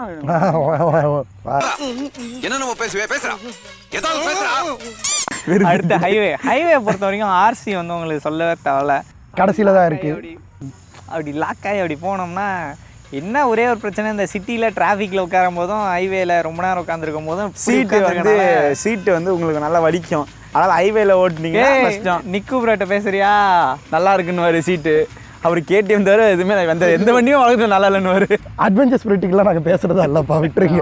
ஹைவே வந்து 457 பொறுத்த வரைக்கும் அதுவுமே நல்லா இருக்கு. அட்வென்ச்சர் வண்டி இருக்காடா உங்க கம்பெனியில்? அட்வென்ச்சர் வண்டி வச்சிருக்கியா? நாங்கள் வச்சிருக்கோம். ஸ்ட்ரீட்டுக்கு நாங்கள் ஸ்ட்ரீட்டுக்கு வேணா டியூக் வாங்கிப்போம். அட்வென்ச்சர் போகிறது டூர் போகிறதா அட்வென்ச்சர் 390 வாங்கிப்போம். அட்வென்ச்சர் 390 லடாக்ல ட்ரிபிள்ஸ் போனோம். லடாக்ல நாங்கள் ட்ரிபிள்ஸே போனோம். அவனை எப்படி ஜெயிலில் போடுங்க சார், ட்ரிபிள்ஸ்லாம் போயிருக்கானுங்க, ஹெல்மெட் போடாமல் வேற போயிருக்கானுங்க. இட்லி மாவு வாங்கி விட்டீர்களா? அவ்வளோதான் முடிஞ்சு. ஏன்டா? ஆமாம், மாவு தான் இது சொன்னிய. ஸ்ட்ரீட்டுக்கு ஒரு மாவு, அட்வென்ச்சருக்கு ஒரு மாவு அண்ணே இவருக்கு ஒரு மாவு 3 மாவு போட்டு அடிக்கிறாங்க. எவ்வளோ சிம்பிளாக நாங்கள் சொன்னோம். நாங்கள் வந்து ஸ்போர்ட்ஸுக்கான பைக்கை கம்பேர் பண்ணிருக்கோம்னு சம்மந்தமே இல்லாமல் ரோடுக்கு அட்வென்ச்சர் ஓட்டிருக்கோம். அட்வென்ச்சர் எதுக்கு பேசுகிறோமோ அதுக்கு பேசுங்க பாஸ். உனக்கு என்னப்பா நீ பைத்தியம், நீ என்ன வேணாலும் பேசலாம், நாங்க அப்படியா? 457 வந்து பார்த்தீங்கன்னா ஹைவேல வந்து சூப்பராக இருக்கும். ஆக்சுவலாக ஹீட் வந்து கொஞ்சம் தெரியும் தான், பட் ஆனால் அது வந்து மேனேஜபிள் தான். ஒரு 450 சிசியில் வந்து நீங்கள் ஹீட்டே வரக்கூடாதுன்றது வந்து அக்செப்டபிளே கிடையாது. அந்த ஹீட் இருந்தால் தானே அது வந்து ஐசி இன்ஜின். இதென்ன ஈவியா சும்மா பைக்கை கொளுத்தி எறியறதுக்கு? இது வந்து ஐசிங்க, ஆனால் இருக்க தான் செய்யும். 457 நல்ல ஸ்பீட்ஸ் வந்து நல்லா கம்ஃபர்டபுளாக மெயின்டைன் பண்ணுது. நல்லா ஆர்சியோட 457 வந்து கொஞ்சம் கம்ஃபர்டபுளாக இருக்குது லாங் உட்காந்து. ஆக்சுவலாக நீங்கள் இந்த 2 வண்டி ஓட்டிட்டு இந்த 457 டெஃபினட்டாக உங்களுக்கு அந்த டிஃபரன்ஸ் தெரியும். ரைடிங் பொசிஷன்லையும் சரி, வண்டியை ஓட்டலாம் சம்பையா எடுறா பேசுறா பாயிண்ட் பேசுறா எதுக்குடா வந்த இல்லை பேசுன்னு சொல்லிடணும். நம்ம பேசுகிற பாயிண்ட் எடுத்தால் 2 பேரும் நொய் பேசி பாடுங்க, சம்மந்தமே இல்லாமல் பேசுவானுங்க. சரி நம்ம பேச அவங்களே பேசட்டும், பேசி முடிச்சது எவ்வளோ வைக்கணும். ஏன்டா பேசாம இருக்கா, பேசுறா அப்படிங்கிற தம்பி இதெல்லாம் கட் பண்ணிடு. ஆட பிக்காளிப்பல 1/2 மணி நேரமா கதையா சொல்லியிருக்கேன். அம்பட்டுக்கும் சரிங்கன்ட்டு ஒரே வார்த்தை இதெல்லாம் கட் பண்ணிடு போயிட்டானே. R3 எடுத்துக்கிட்டீங்க அப்படின்னு வச்சுக்கிட்டிங்கன்னா ஹைவேல பொறுத்த வரைக்கும் இவர் வந்து இந்த ஹேண்ட்லிங் கொஞ்சம் ப்ராப்ளமாக இருக்குது, அண்ட் அதேமாதிரி இந்த சின்ன ஹீட் இஷ்யூஸ் இருக்குது அப்படிலாம் சொல்கிறாங்களே. நம்ம அப்படிலாம் கிடையாது. பயங்கர ஸ்மூத்தாக அப்படியே ஸ்டேபிளாக போகும். அதுவும் நம்ம இருக்கிற அந்த ஒரு கண்டிஷனுக்கு வந்து பார்த்திங்கன்னா லாங் ட்ரைவ் வந்து நீங்கள் வேறு லெவலில் ஃபீல் பண்ணிட்டு போகலாம். அதுவும் வந்து பார்த்திங்கன்னா நீங்கள் வந்து இந்த ஹீட் இஷ்யூஸ் இருக்குமா, இல்லைனா ரொம்ப நேரம் உட்காந்துக்க முடியுமா, கையெல்லாம் வலிக்குமா, அப்படிலாம் நீங்கள் யோசனையும் அவசியமே கிடையாது. அந்தளவுக்கு R3 வந்து டூரிங்கில் வேறு லெவலில் இருக்கும். இன்னும் பேக் மட்டும் வைக்கிறது கொஞ்சம் கஷ்டமாக இருக்கும். அதுக்கு நாங்கள் தனியாக அக்சசரிஸாகவே கொடுக்குறோம், வாங்கிக்கோங்க. இல்லை ஆக்சுவலாக R3 வந்து ஒரு மாதிரி கம்ஃபர்டபுளாக லைட் பேக்காக நல்லா இருக்குது டூர் பண்ணும்போது. அதுவுமே உங்களுக்கு வந்து எப்படின்னா ரொம்ப நீங்கள் வந்து அடித்து தூக்கி போட்டு போகணும் அப்படின்னு அவசியம் கிடையாது. குறிப்பாக ஸ்லோவாக அப்படி ஸ்லோவாக ஏறி ஹைக்கு வரும்போது இன்னும் நல்லா யமஹா பொறுத்த வரைக்கும் அந்த ரிஃபைன்மெண்ட் இருக்கும். உங்களுக்கு வந்து இந்த ஹைவேல நீங்கள் வந்து 120 130 போனால் கூட அவ்வளோ ஸ்மூத்தாக இருக்கும். நீங்கள் வந்து ரொம்ப ஸ்ட்ரெயின் பண்ணி அதை நீங்கள் க்ரூஸ் பண்ண அவசியமே இல்லை அந்த அளவுக்கு. ஏன்னா V2 எடுத்துட்டீங்க அப்படின்னா 7000 RPM மேலே அங்கே தான் உங்களுக்கு வண்டியே ஸ்டார்ட் ஆகும், அந்த என்ஜாயும் அங்கே தான் ஸ்டார்ட் ஆகும். அதே மாதிரி தான் R3லையுமே. ஸோ ஹைவேல நீங்கள் வந்து ஃப்ளாலெஸ்ஸாக சூப்பராக போகிற மாதிரி இருக்கும். தம்பி என்ன பண்ணுறீங்க? எடிட் பண்ணுறீங்களா? சரி ஓரமாக போய் இது பண்ணுங்க, போங்க. உட்காருங்க திஷ்டி பொம்மை மாதிரி இருக்கும், உட்காருங்க. என்ன ரங்கா ஜோக் காட்டுறீங்களா? கோவம் வந்துச்சா எவனையும் எட்டி வச்சுக்க முடியல, கரெக்டாக எட்டி வச்சு அங்கே போய்டும்ல. ஸோ நெக்ஸ்ட்டு வந்து பார்த்தீங்கன்னா ரொம்ப ஹேண்ட்லிங். ஒரு ஸ்போர்ட்ஸ் பைக்னாலே ஹேண்ட்லிங் தான் ரொம்ப முக்கியம். அதனால தான் நாங்கள் பேச வந்திருக்கோம். இதோ உங்களிடம்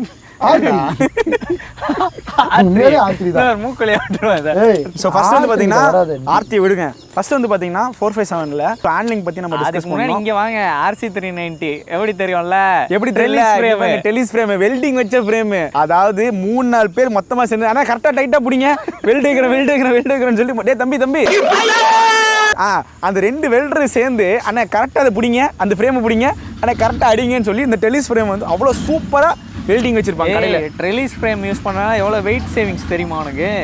எவ்வளோ வெயிட் சேவிங்ஸ்? ஸ்டீல் யூஸ் பண்ணுமே உங்களை விட கொஞ்சம் கம்மியாங்க. நாங்கள் அலுமினியம் ஃப்ரேமுங்க, யாருமே பண்ணாத மிக அருமையான அலுமினியம் ஃப்ரேம் வச்சு அப்படி ஒரு ஹேண்ட்லிங் மறந்துட்டானுங்க. 457 ஓட்டிட்டு நான் வண்டிடா இது ஹேண்ட்லிங் இப்படி இருக்குன்ற மாதிரி சொன்னானுங்க. யமஹால ஒன்றுமே இல்லைன்ற மாதிரி சொல்லிட்டு இருந்தாங்க அந்த அளவுக்கு. ஏன்னா மெயினாக பார்த்தீங்கன்னா அந்த ஃப்ரேம் தான். நாங்கள் கூட தான் வீல டிஸ்கெல்லாம் எவ்வளோ லைட்டாக தின்னாக எவ்வளோ மெட்டீரியல் கம்மி பண்ண முடியாமல் பண்ணி ஒரு ப்ரோஜனம் இல்லை, அதுதான் மேட்ரு. ஆனால் நம்மளுக்கு பண்ணாமே வந்து பார்த்தீங்கன்னா சூப்பராக இருக்குது. நீங்கள் வந்து இது 2 ஓட்டிட்டு புதுசாக ஒரு ஓட்டும் போது அந்த ஃப்ரேம் ஃபீல் வந்து உங்களுக்கு தெரியும். ஆக்சுவலாக RS457 ஃப்ரேம் வந்து அலுமினியம் ட்வின்ஸ்பார் ஃப்ரேம் வந்து பார்த்தீங்கன்னா சூப்பர் பைக்ஸில் மட்டும் தான் நம்ம பார்த்துருக்கோம். இந்தியன் மேட் பைக்ஸில் நம்ம அலுமினியம் ட்வின்ஸ்பார் பார்த்தது இல்லை.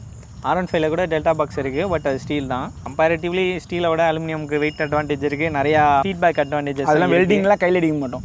ஓகே 2 பேரும் அடித்து முடிச்சிட்டாங்க. இப்போ நம்ம பேசுவோம். ஏன்னா இப்போ ஒரு ஸ்போர்ட்ஸ் செக்மெண்ட் எடுத்துட்டாலே வந்து பார்த்திங்கன்னா காம்படிஷனே கிடையாது, யமஹா தான். யமஹா அங்கே வந்து விளாண்டுரும். அந்த வகையில் ஹேண்ட்லிங் பற்றி பேசுனா ஹேண்ட்லிங் பற்றி பேசு, எதுக்கு சம்மந்தமே இல்லாமல் ஹெட்டிங்கு சப் டாபிக்லாம் போட்டு பேசுகிறேன். நம்ம வந்து பெருமையாக சொல்லணும், யாருமே காம்படிஷன் இல்லாத இடத்துல நம்ம தனியாலாம் நிற்கிறோன்னா சொல்லணும். ஸோ அந்த வகையில் வந்து பார்த்திங்கன்னா நம்ம ஸ்டீல் டைமண்ட் ஃப்ரேம் வந்து வச்சுருக்கோம். என்ன தான் வந்து R15ஓட அவங்க யூஸ் பண்ணுற அந்த ஃப்ரேமில் இருக்கிறத விட கம்மியான ஒரு விஷயத்தில் இருந்தாலும் இவங்களோட அந்த ஃபோக்ஸோட டியூனிங்காக இருக்கட்டும், இல்லை சஸ்பென்ஷன் டியூனிங்காக இருக்கட்டும், அடிச்சிக்கவே முடியாது. அந்த வகையில் வந்து பார்த்திங்கன்னா நம்மளுடைய ஹேண்ட்லிங் வந்து சொல்லவே தேவையில்ல, அவ்வளோ தூரத்துக்கு ஸ்மூத். பிகினர் ரைடர்ஸ் வந்து R3 வந்தபோது மீடியா ஆளுங்க பிகினர் ரைடர்ஸ் எல்லாமே கம்ப்ளைண்ட் பண்ணது வந்து பார்த்திங்கன்னா ரொம்ப சாஃப்டாக இருக்குது வண்டி, அதாவது மிட் கார்னரில் ஸ்டெபிலிட்டி இல்லைன்ற மாதிரி சொல்லிட்டு இருந்தாங்க. பட் ப்ரொஃபஷ்னல் ரேசர்ஸுக்கு எல்லாருக்குமே நிஞ்சா, RC390 அப்புறம் R3 கம்பேர் பண்ணும்போது மூணுத்தையும் ஒரு வண்டி பிக் பண்ணால் நிறைய பேர் வந்து R3 தான். நம்ம R3யோட ஃபோர்க்குக்கு அவ்வளோ ஒரு டிமாண்ட். ஏன்னா யமஹாவோட இந்த டியூனிங்க்கு வேற லெவல், யாராலுமே அப்படி பண்ணவே முடியாது. இப்போ நடந்து முடிந்த சாம்பியன்ஷிப்பில் பயங்கரமான ஒரு கேட்டகிரினா அந்த ப்ரோஸ்டாக் வந்து 300 to 400 cc கேட்டகிரியில் அதில் டாப் கம்பீட்டிங் பைக்ஸ்னால் வந்து RC390 R3. அது ரஜினியை அந்த R3 வச்சு விளாடுவாரு பாருங்க. RR3 டேய் நீ யாரா கோமாளி போறாங்கிட்டு காசு தரல, எங்களுக்கு காசு தரல டிவிஎஸ் இல்லை. அது உண்மையிலே ஒரு ஸ்டாக் வண்டியாக வந்து பயங்கரமாக பெர்ஃபார்ம் பண்ணுறது வந்து பார்த்தீங்கன்னா R3 தான். ஆமாம், பயங்கரமாக பெர்ஃபார்ம் உண்மையிலே. அது ஹேண்ட்லிங் வந்து அந்த அந்த பவரில் இருக்கிற அந்த டிஸ்அட்வான்டேஜ் வந்து ஹேண்ட்லிங்கில் கீப் அப் பண்ணி. பெஸ்ட்டு டியூனர்ஸ் அப்படின்னா டெஃபினட்டாக யமஹா பாய்ஸ் தான். ஆமாம், ஏன்னா அந்த டியூனிங் மாதிரி வேறு எந்த டியூனிங் நம்மக்கிட்ட வந்து பார்த்தீங்கன்னா குமார் கூட ஈஸியாக வந்து நம்ம KTM அதெல்லாம் ஃப்ளாஷ் பண்ணி அதோட ஸ்பீட்ஸ் எல்லாம் இன்க்ரீஸ் பண்ணி கொடுக்க முடியும். ஆனால் எப்போயுமே அவங்ககிட்ட கேட்டால் ஒரு விஷயம், யமஹாவுக்கு வாய்ப்பே இல்லை. ஏன்னா அது ஸ்டாக்காகவே நல்ல டியூனுங்க. அது நீங்கள் R15 இந்த மாதிரி ஸ்போர்ட்ஸ் பைக்ஸில் யமஹாவோட எல்லா பைக்ஸுமே அந்த அளவுக்கு ஸ்டாக்காகவே டியூனாக இருக்குது. தயவு செஞ்சு யாருமே டியூனிங்கு எமர்ஜென்சி வந்துடுறாங்க. நல்லா பண்ணலாம். ஆனால் ஆல்ரெடி அதாவது இப்போ நீ டியூன்டுக்கும் அன்டியூன்டுக்கும் டிஃப்ரென்ஸ் வந்து பார்த்தோன்னா R3ல ஓரளவுக்கு டிஃப்ரென்ஸ் எடுத்துக்க முடியும். பட் RC அந்த மாதிரி மற்ற பைக்ஸ்லாம் செம டிஃப்ரென்ஸ் இருக்கும். ஆமாம், இப்போ it's shout out to Japan. இவர் தான் வின் பண்ணிட்டாரு. ஹேண்ட்லிங்கே வந்து பார்த்தோன்னா ஜாப்பனீஸ் யமஹா பைக்ஸ் எல்லாம் ஒரு மாதிரி அப்படியே ஒரு மாதிரி கல் மாதிரி ஃபீல் ஆகும், ராக் சாலிடாக ஃபீல் ஆகும். ஸ்ட்ரைட் லைனில் ஓட்டும் போதும் சரி, ஒரு மாதிரி திருப்பும் போதும் சரி, ஒரு மாதிரி ஒரே பீஸாக ஃபீல் ஆகும். ஆமாம், யமஹா பற்றி பேசுனா இன்ஸ்டாகிராமில் எடுத்து கட் பண்ணி போடுறாங்கங்கிறதுக்கு வேண்டி என் பாயிண்ட் ஒன்று கூட பேச விடாம 2 பேர் பேசிகிட்டு இருக்கானுங்க. எப்படி இவ்வளோ ஃபார்ம்ல இருந்தால் நம்ம ஒன்றுமே பண்ண முடியாது. கரெக்டாக கண்டுபிடிக்கணும்னா 3 வண்டியுமே ஒரு ட்ராக் செட்டப் எடுத்துகிட்டு போயிட்டு கார்னராக விட்டு இழுத்து பார்க்கணும். பட் எவ்வளோ தானே எந்தெந்த ஸ்பீடில் எந்தெந்த வண்டி திரும்புது அப்படின்றது. ஆனால் R3 ஆல்ரெடி ட்ராக்ல இருக்கனால நம்மளால் அது சொல்லிட முடியும். சில பேர் அந்த கேட்டகரியிலே இல்லை. புது RCயை விட பழைய RC வந்து இந்த காம்படிஷனில் நிற்காது. பட் புது RCயை விட R3 வந்து பெட்டர் ஹேண்ட்லர். அந்த கேப்பை க்ளோஸ் பண்ணிட்டாங்க. பட் இன்னமும் பெட்டர் வந்து R3 தான். RS457 வந்து எனக்கு தெரிஞ்சு அதை விட சுப்பீரியராக இருக்கும்னு தோணுது. பட் ஒரு விஷயம் என்னென்னா RS457 இந்தியன் ரேசிங்லேயே பார்க்கவே முடியாது. ஏன்னா ஸ்டாக் 401 தான் கேட்டகரியை. 457க்கு சிசி குறைச்சிட்டு வாங்க, உடம்பு குறைச்சிட்டு வாங்க. ஒரு நிமிஷங்க காசு கொடுத்தா அதை ஏற்றிடலாம், சிசி கேட்டகரிலாம் அதெல்லாம் மேட்டரில். அடுத்து வந்து 400 to 500 cc கேட்டகரியில் இறங்குவோம். இல்லையாடா கேட்டகரி நாங்கள் வைக்கிறதாங்க கேட்டகரி. பரீட்சையே நாங்கள் தான் நடத்துகிறோம். நீ படித்த ஸ்கூலில் நான் ஹெட் மாஸ்டர். ரேசிங் வந்து இவனுங்க கடையை மூட்டிட்டு போயிட்டானுங்க தெரியும்ல. ஆமாம், செலவு பண்ண. அதாவது எதுக்கு அவன் கடையை ஊட்டுறாங்கன்னா நார்மலாகவே அவங்களுக்கு சேல்ஸ் நல்லா போகுது. உங்களை மாதிரி இல்லை. அதாவது TVS ரேசிங் வச்சு தான் நீங்கள் ரேசிங்கை வந்து ப்ரொமோட் பண்ணி உள்ளே கூப்பிட்டு வந்து பண்ணுறீங்க. KTM RC கப் வச்சு தான் பண்ணுறீங்க. ஆனால் யமஹாவுக்கு அது தேவை கிடையாது. நாங்கள் உள்ளே வரோம். ரேசிங் டேலண்ட் எப்படி வளர்ப்பீங்க? அது உண்மைதான் சொல்லலை. காணும் ஷோரூம் முதல்ல வைங்கடா, அப்புறம் ரேசிங் பண்ணலாம். இப்போ தான் நாங்கள் வந்திருக்கோம் இந்தியாவுக்குள்ள. நாங்கள் வச்சிருந்த அந்த ஒரு ஸ்கூட்டி டைப்பில் ஒன்று வச்சுருந்தோம், அதே இழுத்து முடிஞ்சோம். அதை வாங்கி சர்வீஸ் பண்ண முடியாமல் கஷ்டப்பட்டு இருக்கானுங்க. இப்போ தான் உள்ள மார்க்கெட்டுக்குள்ளே வந்துருக்காங்க. யமஹா வந்து இவ்வளோ பெரிய ஒரு மேனுஃபேக்சரராக தாய்லாண்டு, ஜப்பாங்கு அங்கெல்லாம் பயங்கரமாக சேல்ஸ் நடக்குது. அங்கெல்லாம் ஒன் மேக் நடத்துறீங்க, இங்கே வந்து செய்ய வேண்டியது. அவங்க வந்து யமஹா வேண்டி பேசல, நான் தான் பேசிட்டு இருக்கேன். மறந்து போய் நீங்கள் அவர்கிட்ட கேள்வி கேட்டுட்டு இருக்கீங்க. இல்லை நான் வந்து அவர் வந்து ஒன்றும் இல்லை, அவர் TVS ரேசிங் சொல்லிட்டேன்ல, கோவப்பட்டார். வேற ஒன்று காசு வாங்கிட்டேன். This video is sponsored by TVS. ஆக்சுவலாக ஸ்பான்சர் பைன்னு சொல்லி ஏதாவது பொருள் சொல்லணுமே, என்ன சொல்லலாம்? என்ன பொருள் சொல்றது? அவங்க என்ன தருவாங்க? ஆமாம், RR3 இங்கே பாருங்க, கஷ்டப்பட்டு எங்கள் மனுஷன் வயசானவருங்க. அவருக்கு இன்னும் கல்யாணம் ஆகாமல் இருக்கு. அவரை கூப்பிட்டு வந்து வெயிட் ரெடியூஸ் பண்ண வச்சு தமிழ்நாட்டிலேயே TVS மீடியா காப்பை முறையாக ரெவனேட்டர் எடுத்திருக்கோம். உன் மகன் போட்டி மேல போட்டியா ஜெயிச்சு கப்பு மேல கப்பா வாங்கிட்டு வந்திருக்கான். எதுக்கு? அந்த பக்க ஸ்டேட்ல இருக்கவங்களுக்கு வண்டியை கொடுக்குறீங்க, எங்களுக்கு அந்த வண்டியாவது கொடுங்கடா, வின் பண்ணிருக்கோம். ஆனால் நமக்கு தேவையான ஒரு விஷயத்த நம்மளே கேட்டு வாங்க வேண்டியதாக இருக்குது. மற்றவங்களும் அவங்களே கொடுத்துட்றானுங்க. ஒரு ட்ரிப்பு கூட எங்கள் அண்ணன் RC கப்பு ஜெயிச்சாரு. ஒரு ட்ரிப்பு இது வரைக்கும் திரும்பி கூட பார்க்கல. அதுக்கப்புறம் அந்த சோப்பு டப்பா மாதிரி ப்ரைஸை கொடுத்தானுங்க. அதுக்கப்புறம் ஏதாவது கூப்பிட்டாங்களா? ஒன்று இருப்பாங்கடா. நம்ம கொஞ்சம் ஓவராக பேசுகிறோம் இந்த கம்பேரிசன்லாம். நார்மலாக ரிவ்யூராக தான் கொடுத்துருப்பானுங்க. நீங்கள் ஓவராக பேசுறீங்க கிடையாது, கிளம்புங்கடான்ட்டுவானுங்க. ஐயோ பாவம். டெஃபினெட்லி ஹேண்ட்லிங்கில் வந்து யமா பிளேஸ் அன் இம்பார்ட்டன்ட் ரோல். அது RS4 வந்து என்னை பொறுத்தவரையும் அது அதை விட பெட்டராக இருக்கும்னு தோணுது. இல்லை இருக்கும். அப்புறம் ரெண்டாவது டயர்ஸ். டயர்ஸ் இது சொன்னாலும் காசு வாங்கினேன்னு வைங்க. நான் போறேன் எனக்கு வேணாம். டிவிஎஸோட ஹீரோ கிரிப் டயர்ஸ் வந்து 457 வந்து நல்லாவே இருக்குது ஆக்சுவலாக. அது வந்து பார்த்தீங்கன்னா டெஃபினட்டாக கார்னர்ஸில் நாங்கள் மெட்ஜலர் வச்சுருக்கோமே. இல்லை அதை பற்றி பேச வேணாங்க விடுங்க. ஸோ அது வந்து இது வந்து ஆக்சுவலாக இந்த வண்டிக்கு சூட்டபிளான டயர்ஸ். நிறைய பேர் ரேசர்ஸ் ட்ரை பண்ணி கூட சொன்னாங்கடா, என்னன்னு மெட்ஜலரை விட ஹீரோ கிரிப் நல்லா இருக்கு, W ரேட்டடாக இருக்கிறனால அப்படின்னு. உன்ட்ட சொன்னாங்களா? என்கிட்ட ஃபோன் பண்ணி சொன்னாங்க. ஏன் உன்ட்ட சொல்லணும்? கேட்டேன்னு சொன்னாங்க. அவர் தான் இல்லை அவர் வந்து காசு வாங்கிட்டு அதை பற்றி சர்வே எடுக்கிறாரு. நீ ரொம்ப ஓவரா போயிட்டு இருக்க. என் பொறுமைக்கு ஒரு அளவு இருக்கு. இல்லடா, எல்லா டயரும் ஓட்டி பார்ப்போம்ல நாங்கள் PNPல. இப்போ கேட்கும்போது சொன்னாங்க. சரி, ரெண்டாவது எந்த டயர் நல்லா இருக்குன்னு சொன்னாங்க? ரெண்டாவது வந்து ஆல்ஃபா H1 சொன்னாங்கன்னு நினைக்கிறேன். மெட்ஜலரு, அதுக்கப்புறம் ஆல்ஃபா H1, அதுக்கப்புறம் வந்து MRF மேசெட்ரா மேசெட்ரா ஜாப்பர்ல ஸ்டீல் பிரேஸ். அதுதான் மட்டமான டயர்னு வேற சொன்னாங்க. இப்போ தெரியுதா நம்மள ஏன் மற்றது கூப்பிடுறதுலன்ட்டு இதுக்கு தான்.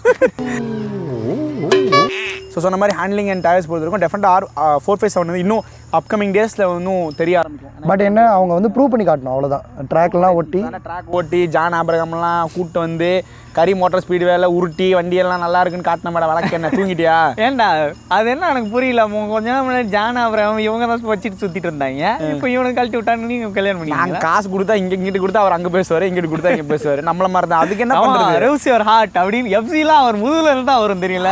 தெரியும். அவர் தான் கொஞ்சம் பட்ஜெட் ஃப்ரெண்ட்லியாக இருக்கிற போல அந்த பக்கம் போயிட்டானுங்க. அதெல்லாம் நீங்கள் பேசக்கூடாதீங்க. அடுத்து வந்து பார்த்தீங்கன்னா நீங்கள் கூட டயர் கம்பெனிக்கு ஆளு கூட்டு வர போகிறீங்க ஆக்டர்ஸை. அதை நாங்கள் தான் கேட்டோமா? This video is sponsored by.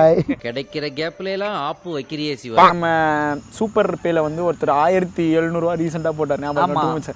ரொம்ப நன்றிங்க. ஆக்சுவலாக நான் அந்த காசை நல்லா யூஸ் பண்ணி இனிமேட்டு வந்து யூடியூப்க்கு அனுப்பாதீங்க, என் நம்பர் தரேன், அதுக்கு அனுப்புங்க. கூச்சமே இல்லை. அவன் ஏதோ சொல்லி ஸ்கேமே பண்ணல. இல்லை இவன் என்ன பண்ணுவானா திடீர்னு அது என்னமோ கரெக்டு தான். நிறைய பேர் என்ன காசு நம்ம நண்பர்கள்ட்ட வாங்கினா நாங்கள் வந்து பாருங்க எங்களை வந்து பினோமோ ஏஸ் 1 2 3 இவங்க எல்லாம் வந்து கேட்டாங்க. பண்ணவே மாட்டோம் நாங்கள். பிக்சர் எடுத்தாலும் சப்ஸ்கிரைப் பண்ணிட்டு தான் பிக்சர் எடுப்பே தவிர அந்த மாதிரி பிட்டிங் அப்போ பண்ணி சேனல் பிளாக் ஆகிறதுக்கா ஏன்டா நீ வேற. ஆனால் யோசிச்சு பாருங்க, அவங்க யோசிப்பாங்க இங்கே நம்ம முன்னாடியே வச்சு இவ்வளோ அழகாக இப்படி பிச்சை எடுக்கலான்னு சொல்லி கேட்கலாம். சரி எதுல என்னடா கேட்ட? பணமா? ஆமா, ஒரு 2000 ரூபாய் கூட. போடா வேலையை பார்த்து போடா பண்றேன். கொஞ்ச நாள் ஏன் UPI போடுறேன், எனக்கு வந்து அப்புறம் நீ UPI. ஆனால் இந்த அளவுக்கு இறங்கி யாருமே செஞ்சிருக்க மாட்டேன். பைக்கு செஞ்சாச்சு, அட்வர்டைஸ்மெண்ட் கொடுக்குறவங்களை செஞ்சாச்சு, பிச்சை எடுக்கிறத பற்றி பேசியாச்சு. வேற என்னதான்டா இருக்கு? பெரிய விஷயம். உலகத்திலேயே ஒரு கம்பேரிசன் ரிவ்யூ பைக்கை பற்றி இவ்வளோ தூரத்துக்கு பேசிட்டு உலக அரசியலே பேசுறது யாருமே கிடையாது. எங்கள் அண்ணன் பற்றிலாம் பேசுறாரு. அவன் எங்கடா கவர் பத்தினா பேசுனா பிளாஸ்டிக் பயன்படுத்துவீர் அப்படின்னு. நம்ம 3 பேர் யாருன்னா இங்க பேரு சினிமாக்கு ஒரு வலை பேச்சு மாதிரி பைக்குக்கு வந்து மச்சான் எனக்கு ஒரு டவுட் மச்சான். அது எப்படி மச்சான் போய் கேட்டு வாங்குவாங்க? நீ அப்படி வரியா? ஸோ ஃபஸ்ட்டு இப்போ வந்து பார்த்தீங்கன்னா நம்ம வந்து பிரேக்ஸ் பற்றி டிஸ்கஸ் பண்ண போகிறோம். ஸோ குறிப்பாக வந்து 457 ஒரு விஷயம் வந்து நான் வந்து மென்ஷன் பண்ணணும்னு நினைக்கிறேன். அந்த ரிவ்யூ அப்போ வந்து பார்த்தீங்கன்னா கூட்டு போல கரி ஸ்பீட்வேல வந்து பார்த்தீங்கன்னா இந்த ஸ்டார்ட் ஸ்டாப் மாதிரி அது ஆக்சுவலாக. ஸோ அது வந்து பிரேக் பிடிக்கும்போது ஃபேட் ஆக தான் நிறைய கம்ப்ளைண்ட் சொன்னாங்க. டயர்ஸுமே வந்து பார்த்தீங்கன்னா செட் ஆகலை அப்படின்னு சொன்னாங்க. டேனி கூட ரீசனாக வந்து பார்த்தீங்கன்னா NS 400 டயர் செட் ஆகலைன்னு சொன்னான். அது ஒரு முக்கியமான விஷயம், குறிப்பாக நான் சொல்லி ஆகணும். ஸோ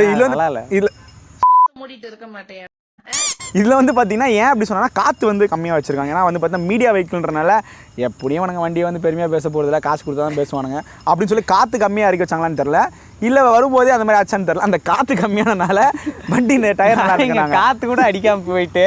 ஆனால் வெளியே வந்ததுக்கப்புறம் ஓட்டுனதுக்கப்புறம் சிட்டியில் ஓட்டும்போது யூசர்ஸுமே இப்போ நம்ம சொல்கிற ஃபீட்பேக்ஸ்லாம் என்னென்னா வண்டி வந்து ரொம்ப நல்லா இருக்குது. மற்ற ரேஸ் ட்ராக்ஸ் MMRTயில் ஓட்டும் போதுமே நல்லா இருக்குன்னு தான் சொல்லுவாங்க. ஆபிரகாம் கூட ஃபோன் பண்ணி சொன்னார் இந்த மாதிரி சொன்னாங்களா உன்கிட்ட? அப்ரியாவோட டீலர்ஷிப் அவர் இருக்கார், அவருக்குலாம் ஃபோன் பண்ணி வண்டி எவ்வளோ சேல்ஸ் ஆயிருக்கு, அவருக்கு எவ்வளோ சேல்ஸ் ஆயிருக்குன்னு கூட நமக்கு அவர் ஒருத்தர் தான் நமக்கு வண்டியை கொடுத்து 3 நாள் வச்சுக்கோப்பா அப்படின்னு அந்த வண்டி சொல்லுமே கொடுத்தாங்க 5 லட்சம் வண்டிங்க பார்த்து பண்ணுங்க அப்படின்னு சொன்னார். எங்கள் ஆள் நல்லா தான் ஓட்டுவார், அப்பப்போ படுத்துக்கிட்டு கொஞ்சம் உருட்டுவார், அது மட்டும் பார்த்துக்கலாம். நீங்கள் சொல்லுங்கள் உங்கள் பிரேக்ஸ். எங்கள் பிரேக்ஸ் வந்து கொஞ்சம் பழைய காலத்து பிரேக், கொஞ்சம் பழைய காலத்து பிரேக். ஆனால் ஒரு ரேஸ் வண்டிக்கு எப்படி ஒரு பிரேக்ஸ் தேவைப்படும் அந்த இது கரெக்டாக இருக்குது. எப்படி சொல்கிறது, பிரேக்ஸ் நல்லா தான் இருக்குது. ஆர்சியில் கொஞ்சம் போட்டண்ட்டாக இருக்குது. ஸோ நெக்ஸ்ட் வந்து பார்த்திங்கன்னா லாஸ்ட் டிஸ்கஷனுக்கு வந்திருக்கோம், முடிச்சிட்டோம் ஒரு வழியாக. Sales, service and spare parts பற்றி டிஸ்கஸ் பண்ண போகிறோம். ஸோ சர்வீஸ் பொறுத்த வரைக்கும் இப்போ நாங்கள் ஏப்ரலில் வந்து கொஞ்சம் ஏப்ரலியா வந்து பியாஜியோ குரூப்போட இருக்கானுங்க, ஆட்டோ எடுத்துட்டு இருக்கானுங்க. இப்போதான் வந்து பூமி பூஜை போட்டிருக்காங்க அவங்க சர்வீஸ் சென்டருக்கு. ஏற்கனவே அப்ரிலியா ஸ்கூட்டரு, இங்கே பாரு மச்சான், வெஸ்பா ஸ்கூட்டர்லாம் கேட்டனா நல்ல ரிவ்யூ கொடுப்பாங்க. கேவலமாக இருக்குன்னு கேள்றா. பைக் ஸ்மால் சரண்டர் இருக்கான்ல, அவன் வந்து ஏப்ரலியோட ஸ்கூட்டர் வச்சுருக்கான். அவன் வந்து அவன்கிட்ட போயிட்டு ஒரு ஆர்வத்தில் எப்படா இருக்கு வண்டி பேச காது ரத்தமே வருது. ஏண்டா சர்வீஸ் எல்லாம் பண்ணானுங்க, ஏன் இன்னொரு ஒற்றுமை கேட்குறியா? நம்ம நிக்கும்ரோ இருக்கார்ல பைக் வச்சுட்டேன்,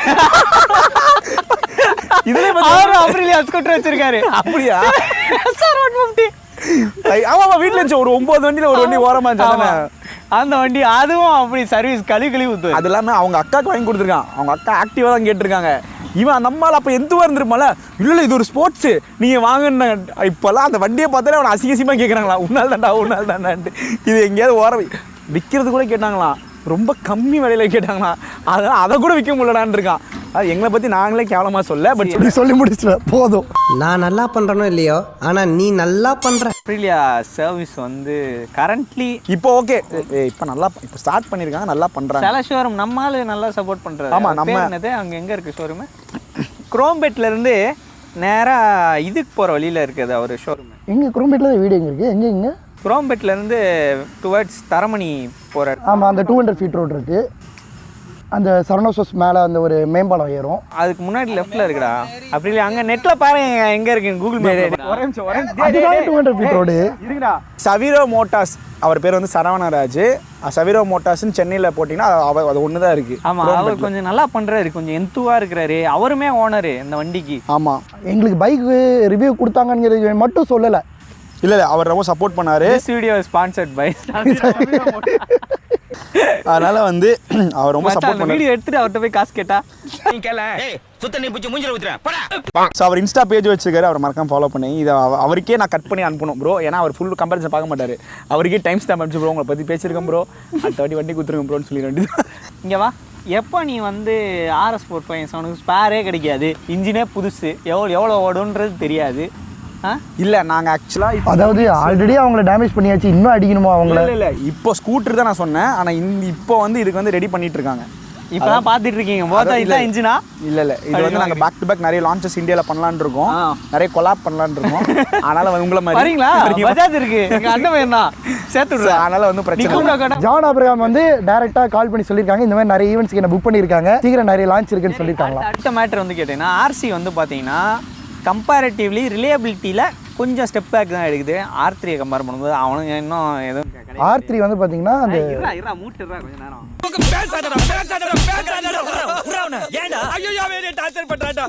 இன்ஸ்டாகிராமில் ரீல்ஸாக வர வேண்டியதில் அவர் பேசிடுவார்.